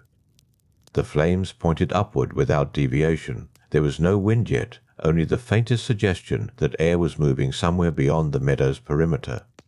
Beyond the tree line, in the wider dark that surrounded this small lit space, the narcissus blooms remained pale at their distance, unchanged by the slight alteration in the two figures who stood among the grass a field away from them. Whatever the flowers held, they held without adjustment. They were not responsive to anything that happened here. They simply continued to be what they were, which was pale and exact and faintly visible. Demeter spoke. Her voice had a different quality than it had carried earlier in the night. Earlier it had been stretched, pulled thin across the distance between what she knew and what she could not accept. Now it had contracted. Not hardened, but gathered. The way a river gathered before a narrow passage, not faster yet, but moving with more intention than it had carried in the open plain. She said that she would go to him. She did not elaborate. She did not need to. The hymn was not ambiguous. The direction was upward, toward the mountain. toward the place where decisions of this magnitude had been authorized and arranged while she had tended fields and assumed a continuity that had in fact been quietly dismantled above her. Hecate received this without response, not because response was unnecessary, but because the moment did not require addition. Demeter had arrived at the sentence through her own movement. To speak beside it would be to stand between the sentence and the space it needed. The tree line to the east held its position, no color in it yet. No differentiation between sky and canopy, only the sense, persistent and accumulating, that something was organizing itself beyond the visible edge. Preparing, taking on the slow structure that would eventually become light. Though light was still a considerable distance from the present moment, one of the torches flickered. A single brief movement of the flame, not a gutter, not a threatening decrease, but a visible acknowledgement of something in the air. And then the flame returned to its vertical position. Hecate noted it without adjusting her grip. The flame had handled the disturbance on its own terms and resumed. Demeter's next breath was slower. It arrived and left without the compression that had characterized her breathing earlier in the night. This was a change. Not a resolution, not a settling into peace, but a change in the quality of the difficulty. The difficulty was no longer shapeless. It had acquired a shape she could move toward, and that movement, even while it remained hypothetical and not yet begun, was already doing something to her body that the standing still had not been able to do. Hecate knew what Olympus would offer. She did not speak this either. There were things that a witness carries that are not for sharing. The knowledge of what comes next is sometimes a burden that belongs to the carrier alone. To transfer it would not help. Demeter needed to approach the mountain with her own understanding intact, not borrowed, not supplemented. What she would find there would be real in the way that only unmediated encounters can be real. The negotiation would be oblique. Not because Zeus was dishonest, but because directness was not the language of that hall. Every petition that had ever reached those marble thresholds had travelled through layers of form, precedent, and imprecation before it arrived at anything resembling an answer. Demeter knew this. She had sat in those halls. She was not naive about their architecture. But grief sometimes shortened a person's willingness to navigate architecture. That was the risk. Not that the petition would fail to be heard, but that the hearing would generate a response calibrated to the form of the approach. And if the approach arrived without the patience that the hall required, the response might be calibrated to the grief rather than to the argument. And the grief, however genuine, was not the strongest argument available to her. Persephone's welfare was. The distinction was narrow but real. Hecate held it in the way she held the torches, without squeezing, without loosening, with the particular steadiness that made long holding possible. The meadow did not change. The grass remained undisturbed. The hollow remained at their backs, closed and unreachable by the light that Hecate carried. The night flowers near her feet remained in their positions, oriented toward nothing, requiring nothing, persisting in the cool and the dark with the patient consistency of small things that understood their hour. Demeter took a step. It was forward. Away from the hollow, away from the narcissus blooms at their distance, in the direction of the path that would carry her first out of the meadow and then upward, by stages, toward the place where her argument would need to be made. Hecate did not follow immediately. She remained where she had been standing for the long hours of the night, in the grass, with both torches burning, while Demeter moved ahead. Not far ahead, a few steps. Enough to establish that the movement had truly begun. Then Hecate moved as well. Her steps were even. The torchlight travelled with her, spreading its reach across the grass ahead in a way that was steady and consistent. The same quality of light at each moment, neither intensifying as she moved nor diminishing. The tree line to the east had not yet given up its dark, but it was holding it differently now, with slightly less certainty. The sky above the canopy had acquired the very first suggestion of a quality that was not quite grey and not quite anything else, but was no longer entirely the same as the rest of the dark surrounding it. It was a beginning that did not announce itself. It was the kind of beginning that could be missed if the attention wandered at the wrong moment. Hecate's attention did not wander. She carried both torches forward through the meadow grass, following the path that Demeter's steps were opening ahead of her, and the flames moved with her upright. Responsive, illuminating the ground between one step and the next without reaching further than the step that followed required. The night flowers fell behind. They remained in their positions in the grass, holding the place where she had stood through the longest part of the dark, their faces turned toward whatever the night offered them. They would still be there when the light came. They would simply be different things in a different hour. The same flowers in a different accounting of the world. The hollow fell further behind. It receded into the meadow's dark geography without ceremony. It remained what it was. The absence it marked was unchanged.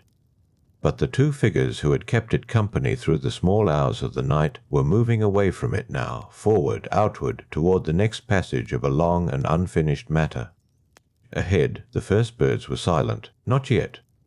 The meadow held its breath, and the torches moved through it, and the dark above the eastern trees pressed its slow, quiet patience against the very first, barely legible edge of what would, in time, become morning. The path out of the meadow began without announcement.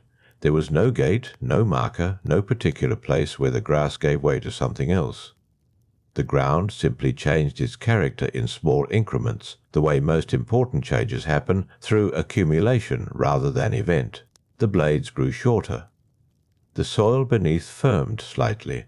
The way forward became a way that had been walked before, not often, but enough that the earth remembered it. Demeter moved through this transition without pausing to note it. Hecate noted it. She noticed the change in the ground beneath her feet with the same attention she gave to everything that occupied the threshold between one condition and another. The meadow becoming the path becoming the approach. Each of these was a passage, and passages were her domain, not because she had claimed them, but because she had always understood them most clearly. They were the places where things were neither what they had been, nor yet what they would become, and that interval had always made a particular kind of sense to her. The torches moved with her. Both flames continued their upright burning. The quality of light they cast did not change with the change in terrain. It fell across short grass with the same evenness it had fallen across long grass. It illuminated the packed earth of the emerging path with the same steady reach it had offered to the meadow's open floor. The light had no preferences about where it travelled. Ahead, Demeter's figure was a shape in the dark, not quite a silhouette, because Hecate's torchlight reached far enough to give her some definition. The line of her shoulder, the movement of her arms, the particular rhythm of a body walking with intention, but not illuminated fully. There were portions of Demeter that the torchlight did not reach, and those portions moved through the remaining dark as though they had always known how. Hecate kept her pace even, not so close that she crowded the space Demeter needed for her own thinking, not so far that the torchlight failed to extend its reach to the ground ahead of them both. The distance between them had not been negotiated. It had simply settled into the right interval without discussion, the way appropriate distances often do when two figures understand their different roles in a shared passage. There was still no sound from the east. The tree line held its dark with a quality that had shifted further since the meadow's interior. The sky above the canopy was now something that could almost be described as a colour, though it was not yet any colour with a name. It was the earliest stage of a differentiation that would, over the next hour, produce a colour. For now, it was only the suggestion of a process that had begun beneath the surface of the visible.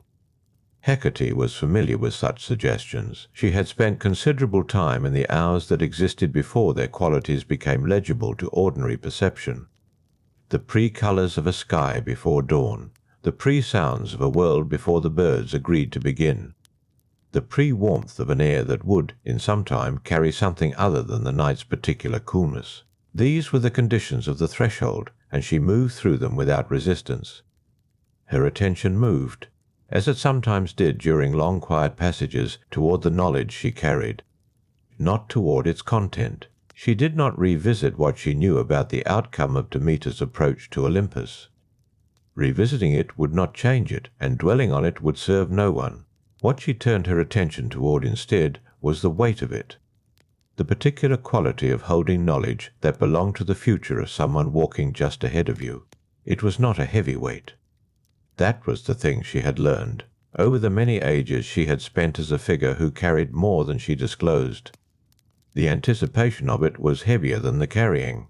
The first understanding that certain knowledge could not be shared had felt, early in her long existence, like something that required effort to sustain, as though keeping it to herself demanded continuous active labor. It did not.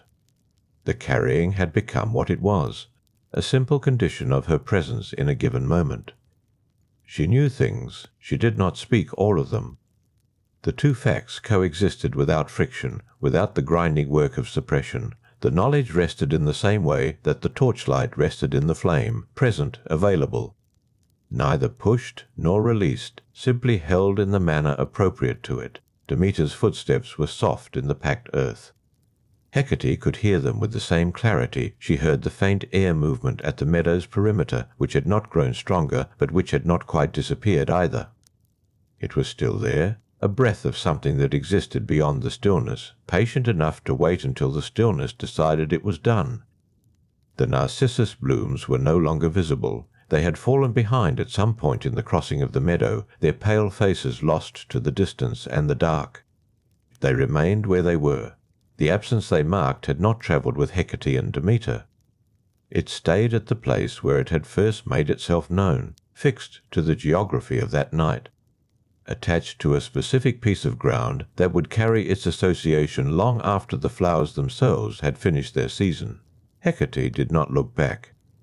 Looking back was not a practice she indulged without reason. The meadow was behind them, and everything it contained remained there in proper order. The hollow, the narcissus at its distance, the night flowers at the place where she had stood longest, the grass undisturbed by anything except the passage of two figures moving outward, all of it was where it should be. The path continued forward. It sloped now, in a way that was barely perceptible at first, and then became gradually more certain. Upward, not steeply. Not yet, but the direction was established in the ground itself, a leaning toward higher elevation that the body registered before the mind confirmed it.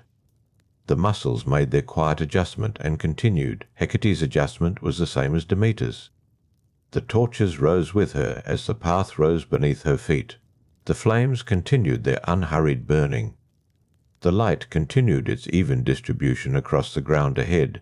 The dark above the eastern trees had added another increment of its barely legible quality to the sky, and while it was still not dawn, it was now undeniably in the process of preparing for the conversation that dawn required. The first bird spoke. It was not many birds. It was one. A single note, short, tentative, offered to a world that had not yet confirmed it was ready to receive such things. The note lasted for what it lasted, and then was finished, and the quiet that followed was the same quiet that had preceded it in all its essential qualities, except that it now contained the memory of the sound, and so was not entirely identical. Neither figure paused at the sound. Both had heard it. Hecate knew this without confirmation. The bird's note was too clear and too solitary to have escaped anyone in the vicinity of the path. But walking and hearing were not incompatible, and neither of them had any reason to stop. The path continued. The sky continued its private and patient preparation. The torches moved through the last deep dark before the next hour would bring its incremental changes, and Hecate carried them forward with the same grip she had maintained through all the hours of the night. Open enough to hold without constraining, firm enough that nothing would be dropped before the passage was complete. The second bird came some time after the first, not a response to it. The silence between the two notes was too long for conversation, too wide for call and answer. The second bird spoke on its own terms, from a different place in the trees, with a different note that shared nothing with the first except the quality of being offered into darkness before the day had arrived to receive it properly. Then the silence returned. It was a deeper silence than the one before the first bird, which was a feature of pre-dawn that Hecate had observed across uncountable mornings. Each sound that the waking world produced and then withdrew left the quiet fractionally altered, not louder, not more pronounced. but textured differently, the way a surface changes when a hand has passed across it without leaving a visible mark. The path beneath their feet had grown more certain of itself. What had begun as a barely legible upward lean was now an established incline, the kind that required a slight adjustment in posture and a small redistribution of weight. Nothing demanding, nothing that interrupted the rhythm of walking, but the body knew it and the feet settled into it. And the ascent continued with the mild, cooperative quality of terrain that has decided where it is going and does not require agreement from the people crossing it. Demeter walked ahead with the same intention she had carried from the meadow. Her steps had not quickened. They had not slowed. The pace she kept was not the pace of someone uncertain of her direction. It was the pace of someone who understood that distance would be covered in proportion to time spent moving, and who had made the internal adjustment that allowed walking to continue without requiring active decision at each footfall. Hecate followed at her considered distance. The torches required nothing from her except that she carry them. Both flames held their upright positions without effort on her part. The air was still enough and the pace steady enough that the fire met no resistance and had no reason to gutter or strain. It simply burned. One in each hand, the light fell across the path ahead of her in its even and unprejudiced way, illuminating the ground without preference, laying itself across rock and soil and occasional root with the same quality of attention. The faint air movement had finally ceased. It had done so without announcement, without a final gust or a trailing breath. At some point in the walking, the meadow's perimeter had been crossed thoroughly enough that what had lingered there no longer had occasion to follow. The air was now simply still. Not the charged stillness of before, but a plain and workmanlike stillness, the kind that exists because there is nothing present to disturb it. Above the eastern trees the sky had changed again. The colour that had been barely legible was now fractionally more resolved. It had not acquired a name, dawn had not arrived, and nothing so definitive as light had entered the eastern horizon. But the darkness above the tree line had thinned in one specific direction, had become the kind of dark through which a suggestion of something else was beginning to make itself known.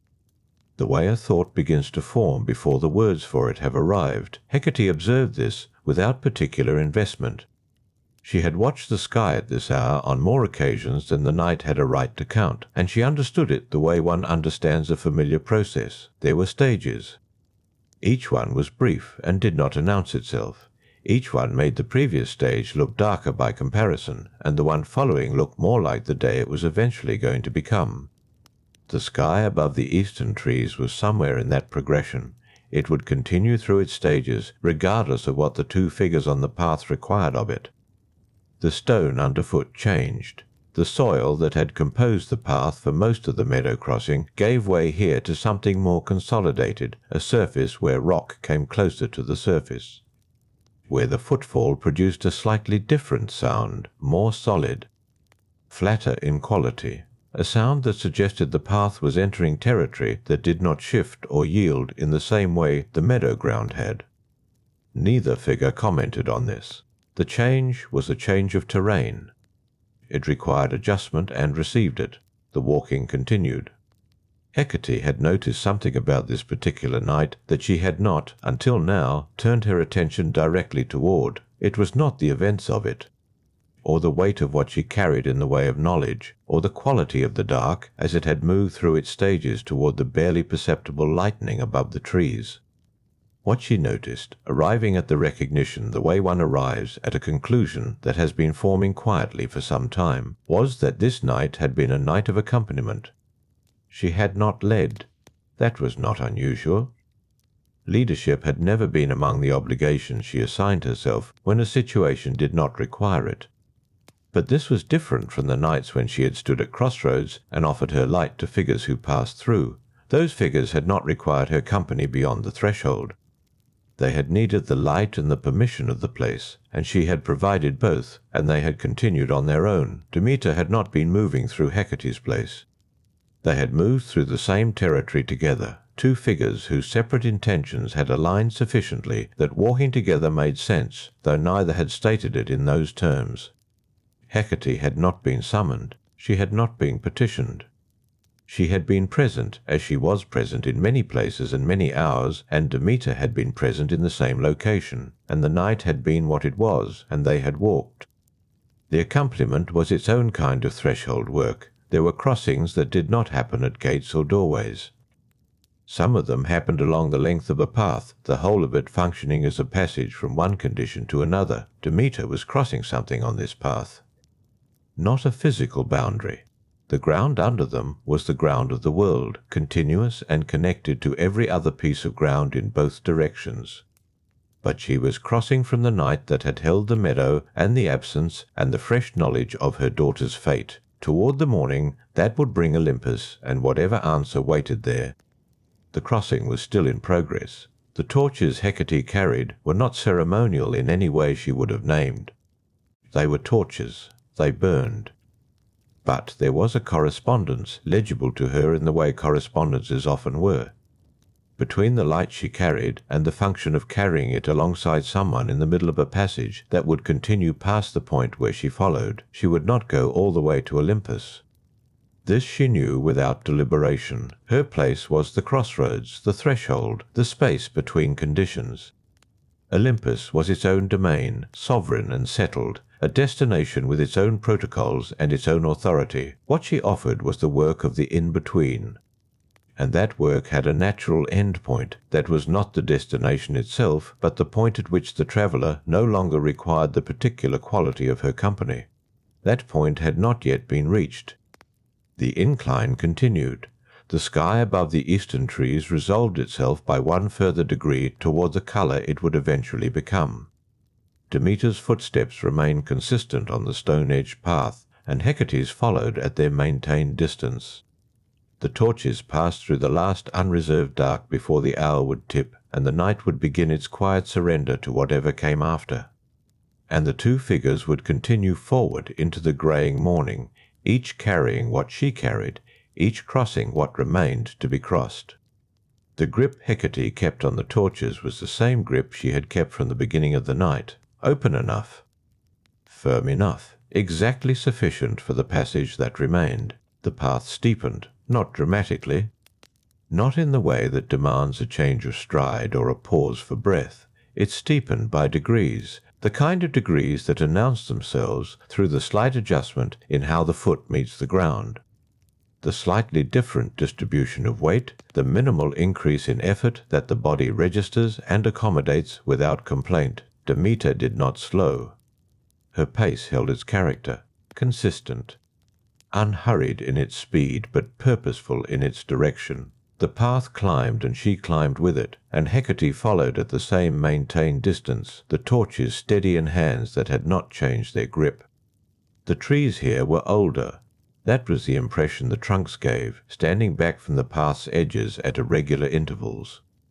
Wider than the trees that had bordered the meadow, their bark more deeply grooved, their canopies reaching a height that was not quite visible from below in the dimness. The roots at the base of some of them had lifted the stone surface in places, pressing up through the consolidated ground in long, curved ridges that required attention underfoot. Hecate noted this without turning her thought toward it at length. Root lifted stone. A path that had been walked long enough for the ground itself to shift around it. These things were parts of the terrain, and the terrain was what it was, and the walking continued. What occupied her attention was something else. It was not a sharp thing, not a sudden arrival of some new information or some urgent pressure bearing down on the night from an unexpected direction. It was more like the recognition of a weight that had been present for some time, and that was only now making itself available to be examined directly. The world above was holding a grief that had not found its resolution. Persephone had been taken. Demeter knew this now, knew it with the particular quality of knowing that comes not from rumour or inference, but from the kind of witness that Hecate herself had provided. The girl had been pulled downward through the opened earth. The darkness of that other place had received her. Hades had made a claim that no one, in the moment, had moved to contest. Zeus had permitted it. That was the weight. Not merely that it had happened, but that it had been allowed to happen by the authority that governed the ordering of the gods. The king of the sky had arranged for his brother's want to be satisfied at the cost of his daughter's presence in the light. Demeter's grief was not simply the grief of loss. It was the grief of a loss that had been sanctioned, and the world had felt it. Hecate had moved through the consequences of that grief in the nights that followed the abduction. The ground had not given in the way ground gives when properly tended. The fields that had been Demeter's domain had gone quiet in the wrong way, not the quiet of winter's legitimate rest, but the quiet of abandonment. The shoots had not come.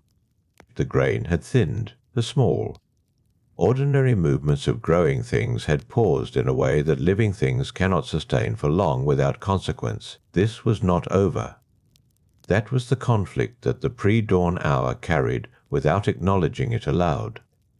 Demeter was walking toward Olympus with her knowledge and her grief, and the particular clarity of a mother who has been refused the natural order of her child's life. Zeus would hear her. He would not, on that account alone, be moved to a resolution that fully satisfied what had been broken. Some things, once arranged, resist rearrangement. Hades had made a place for Persephone in the dark. He had made it with whatever passed for intention in that sunless domain, and below that, in the layer of the problem that was not yet fully visible from the surface of the current night.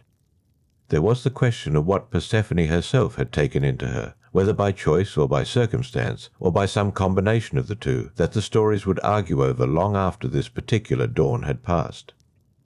Hecate did not know this yet. What she knew was the weight of the arrangement. What she knew was that Demeter's path to Olympus would not end the conflict by arriving at it. It would arrive at the next phase of the conflict, which was the confrontation between a mother's claim and a king's authority, and a bargain that had already been sealed in the underground dark.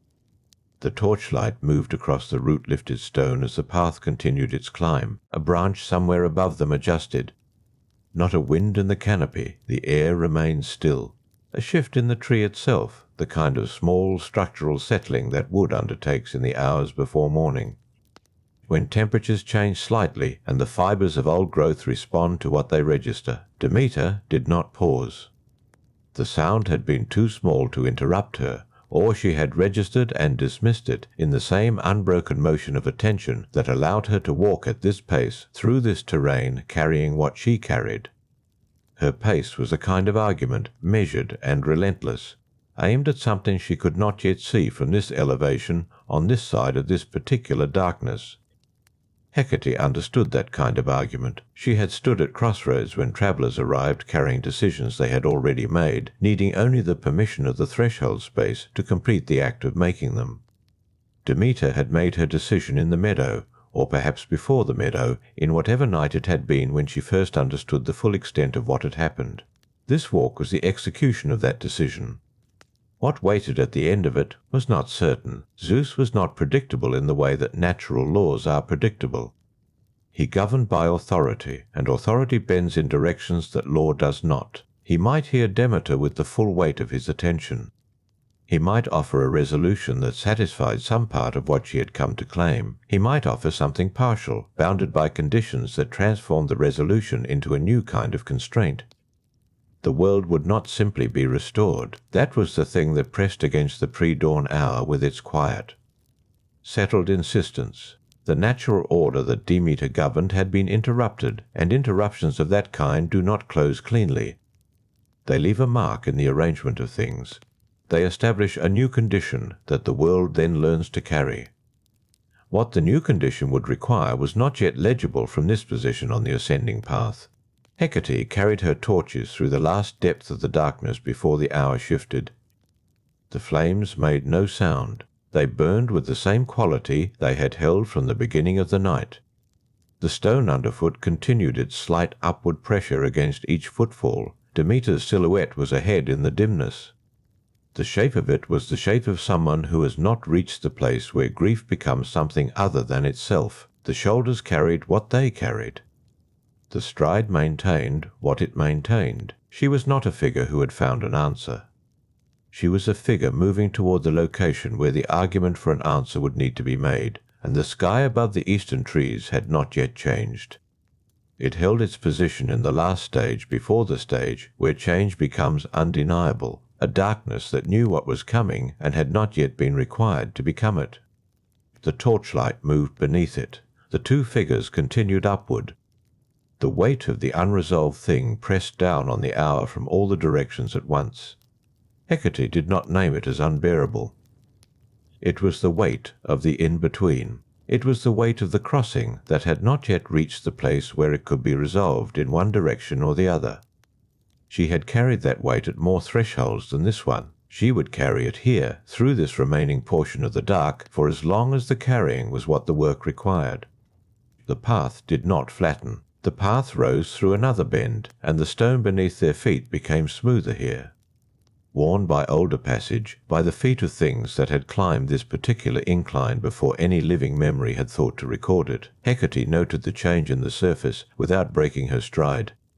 She had walked surfaces like this before, ground that held the impression of repeated crossing, ground that had been shaped not by weather alone, but by the accumulated weight of intention moving across it in one direction, towards something that required the climb.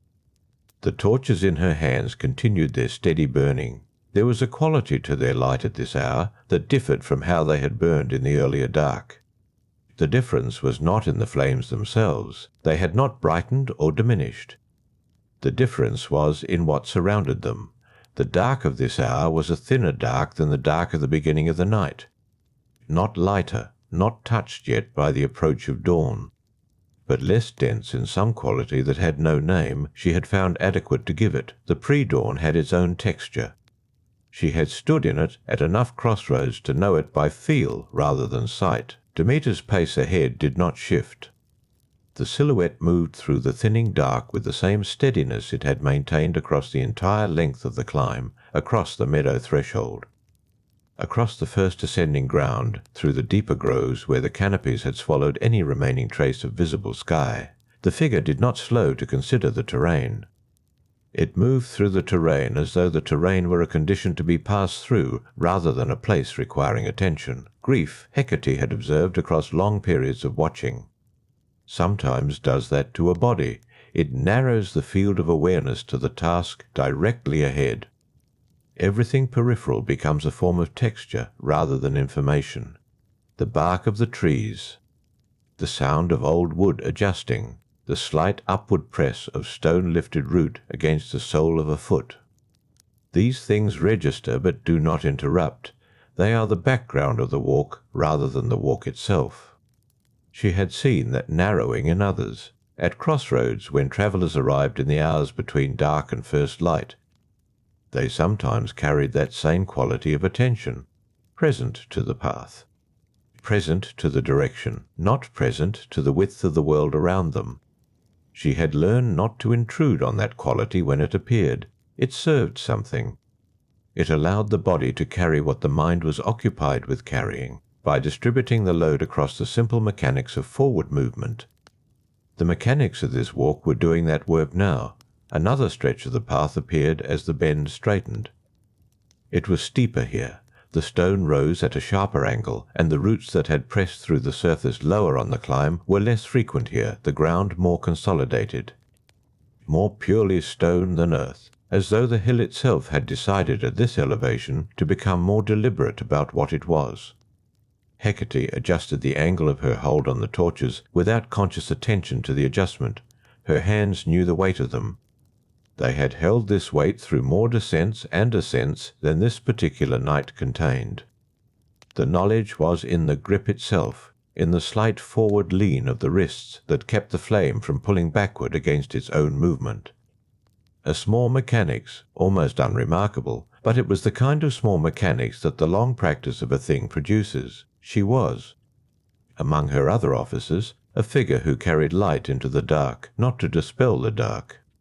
She had never understood her work as the dispelling of darkness. Darkness was not a problem to be solved. It was a condition to be moved through. The light she carried existed to make that movement possible, to keep the edges of the path visible, to prevent the foot from missing its placement, to allow the crossing to proceed with enough clarity that the one crossing could remain oriented. Orientation was the gift. not illumination. She thought of Persephone somewhere beneath the stone and root and accumulated earth of the world above, in the place where the light she carried did not reach. The thought was not urgent. It had the quality of the hour itself, present, held, not resolved. What Persephone carried in her, whether she had taken food or drink in that sunless place. Whether the arrangement that Hades had made had extended to the kind of arrangement that binds, whether choice had entered into it in any of the forms that choice takes when the conditions surrounding it are not chosen, these questions lived in the chapter of the night that had not yet been written. Hecate did not press against the unknowing. Unknowing was not a failure of attention. She had learned that at more thresholds than she could enumerate, the in-between exists as a real condition, not merely a gap between two known states. It has its own weight. It has its own duration. Standing in it without forcing it to resolve before it is ready to resolve, that is a practice. It is not passivity. It requires a specific kind of steadiness, the steadiness she was practicing now. Above, the canopy of the old trees continued its silence. No further settling sounds from the wood. No shift in the branches. The air held its stillness as it had held it across the full length of this ascent, the deep, thorough stillness of hours that exists between the last movement of late night and the first movement of approaching dawn. Not quite yet, the sky said. Or it said nothing, which amounted to the same. The two figures moved through it, one ahead, one behind, the distance between them maintained without effort, a spacing that had established itself early in the climb and had not required adjustment since. Hecate's awareness rested on that spacing. There was a rightness to the distance, close enough that the torchlight reached Demeter's figure, fell across the back of her, illuminated the ground between them. Far enough that the grief Demeter carried had its necessary room. Proximity, when grief is the cargo, must be calibrated. Too close becomes intrusion, too distant becomes abandonment. The middle space is the space that allows the grieving one to know she is accompanied without requiring her to attend to the accompaniment. That was what she was offering on this ascending path. Not answers, not the resolution she could not yet see, not certainty about what Zeus would do or what form the world would take after the confrontation had run its full course, only the torchlight. Only the maintained distance, only the willingness to continue climbing for as long as the climb required a second figure moving through it. The stone of the path pressed upward against her feet with each step. The flame in her left hand tilted slightly as the gradient steepened, a small lean into the angle, barely perceptible, the kind of adjustment that happens below the level of decision in the part of a body that has learned its work well enough to tend it without being asked. The eastern sky above the tree line had not yet changed. It remained in its last holding position. The darkness before the darkness lifts. The final version of night before night becomes something it is no longer able to sustain. The path did not arrive. It continued, as paths do before they have been asked to stop continuing, as they do when the one walking them has not yet reached the place toward which the walking is aimed. Hecate followed. The torches burned, the dark held. The path became more purely stone beneath her feet. The roots had thinned out several hundred steps back, and now the surface was consolidated rock, worn to a smooth continuity by many years of passage. Each footfall produced a small, clean sound. Not loud, just present. The kind of sound that registers without demanding attention, a note struck and then released. Demeter moved ahead without pause. Her figure remained at the same distance it had held across the length of the climb, lit from behind by the torchlight Hecate carried, the outline of her clear against the dark. There was something resolute in the way she moved, not urgency exactly. Urgency contains a quality of hurry, and this was not hurry. This was something more fundamental. The movement of a body that has organized itself entirely around a single orientation, the way water finds the lowest point and travels toward it without needing to decide. Grief. Hecate had observed over many centuries, does this to a person. It removes the peripheral. It narrows the field to the single, central, unbearable thing, and it aims the whole of the self toward whatever address that thing can be found at. Demeter was aimed at Zeus. She would reach him. The form the encounter would take, what words would be used, what demands would be made. What the final arrangement would look like, none of that was visible yet. Hecate carried her torches and did not speculate about it. Speculation was a different kind of attention than the one this hour required. Speculation reaches ahead of the present moment and begins constructing things in territory that has not yet been entered. It is not useless, but it is not what she was here for. She was here for the present moment, for the step that was being taken, for the maintained distance, for the light that was keeping the path's edges visible. The canopy above shifted slightly. Not a wind, nothing that could be called a wind. A settling, perhaps, in the upper branches, the kind of small movement that old trees make when no particular cause prompts it, simply the adjustment of a living thing redistributing itself. The sound was brief and then gone, absorbed back into the silence that had held across the full length of this ascent. The silence resumed. Hecate had come to know this silence over the course of the climb. It had its own texture, not the silence of emptiness, but the silence of fullness held in suspension. The wood was not absent of life. It was full of life that was not, at this hour, in motion. The creatures were in their resting places. The birds had not yet stirred toward their first sounds.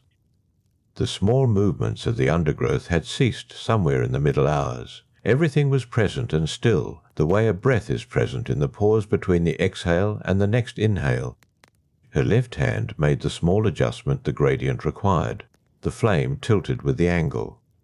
A minor correction, the wrist doing what it had learned to do across far more ascents than this one contained. She did not think about it.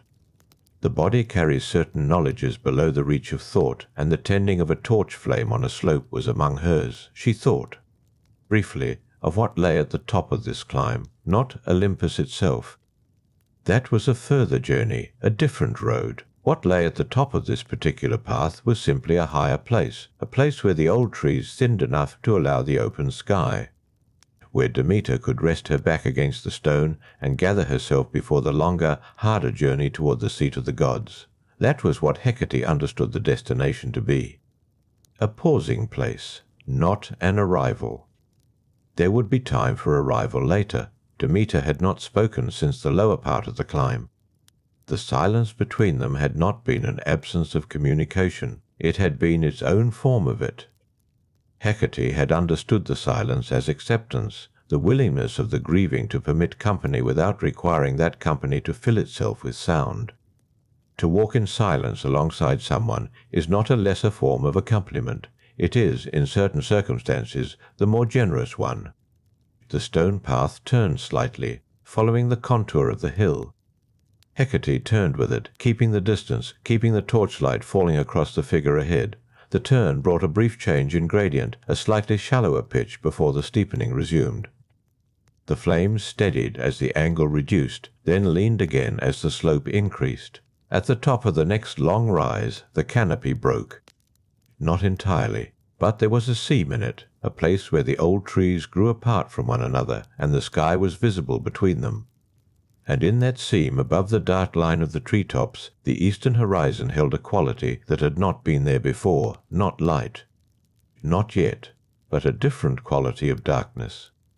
A darkness that had begun to thin at its edges, to soften at the place where the sky met the farthest visible point of the world. It was not the colour of dawn. It was the colour of what exists in the step before dawn becomes dawn. A particular shade that has no name because it exists only briefly, only at this threshold. Only in the minutes before it transforms into something the eye can categorize. Demeter paused at the seam. For the first time in the long climb, she stopped moving. She stood at the place where the canopy opened and looked at that horizon for a moment. One breath, perhaps two. Then she turned her head slightly, not fully toward Hecate, but enough that the gesture was legible. Hecate held her position. The distance between them was maintained, the torchlight falling forward, illuminating the worn stone between them, the space they had kept across the full length of the night. Demeter's voice, when it came, was low. She said, You have walked this whole night with me. Not a question, an acknowledgement. The way someone names a thing when they are ready to know they know it. Hecate said, I have. The two words held in the air between them for a moment and then settled, the way all spoken things settle when they land in a silence that is ready to receive them. Demeter turned back toward the horizon. The thinning in the east had progressed, a degree, perhaps two, in the time they had stood. It was barely perceptible. The eye had to hold the memory of what it had been a moment ago in order to measure the change. But the change was there. The darkness at the edge of the world was releasing something it had been holding all night, letting it go increment by increment into the first suggestion of what would eventually become morning. The world at the threshold of sleep and waking holds a quality like this one, the particular stillness of a thing that has crossed far enough into the night that it is no longer fully one thing. Not yet fully another. Hecate knew this quality. She had stood at more thresholds than this particular one. She had learned that the threshold is its own place, its own real condition, and that the ones who can remain in it without pressing it to resolve too quickly are the ones who arrive at the other side with something intact. A small community gathers for stories like this one, stories told in the dark hours between the last of night and the first of morning, and finding your way back to Olympus dreams to hear them, leaving a quiet mark that says you were here, is how you join them. The two figures stood at the seam in the canopy. The eastern sky held its last pre-dawn position, the darkness thinning at its edge. The first quality of morning, not yet a colour but a pressure, something the horizon was leaning toward. Demeter's right hand at her side opened briefly and then closed again, a small movement unremarked, the gesture of a body releasing something it had been holding in its grip through the long hours of the climb. Hecate saw it. She did not name it. She simply held the torches steady, the flames unchanged, the distance maintained, the light falling forward across the worn stone path in the way it had fallen across the full length of this particular night.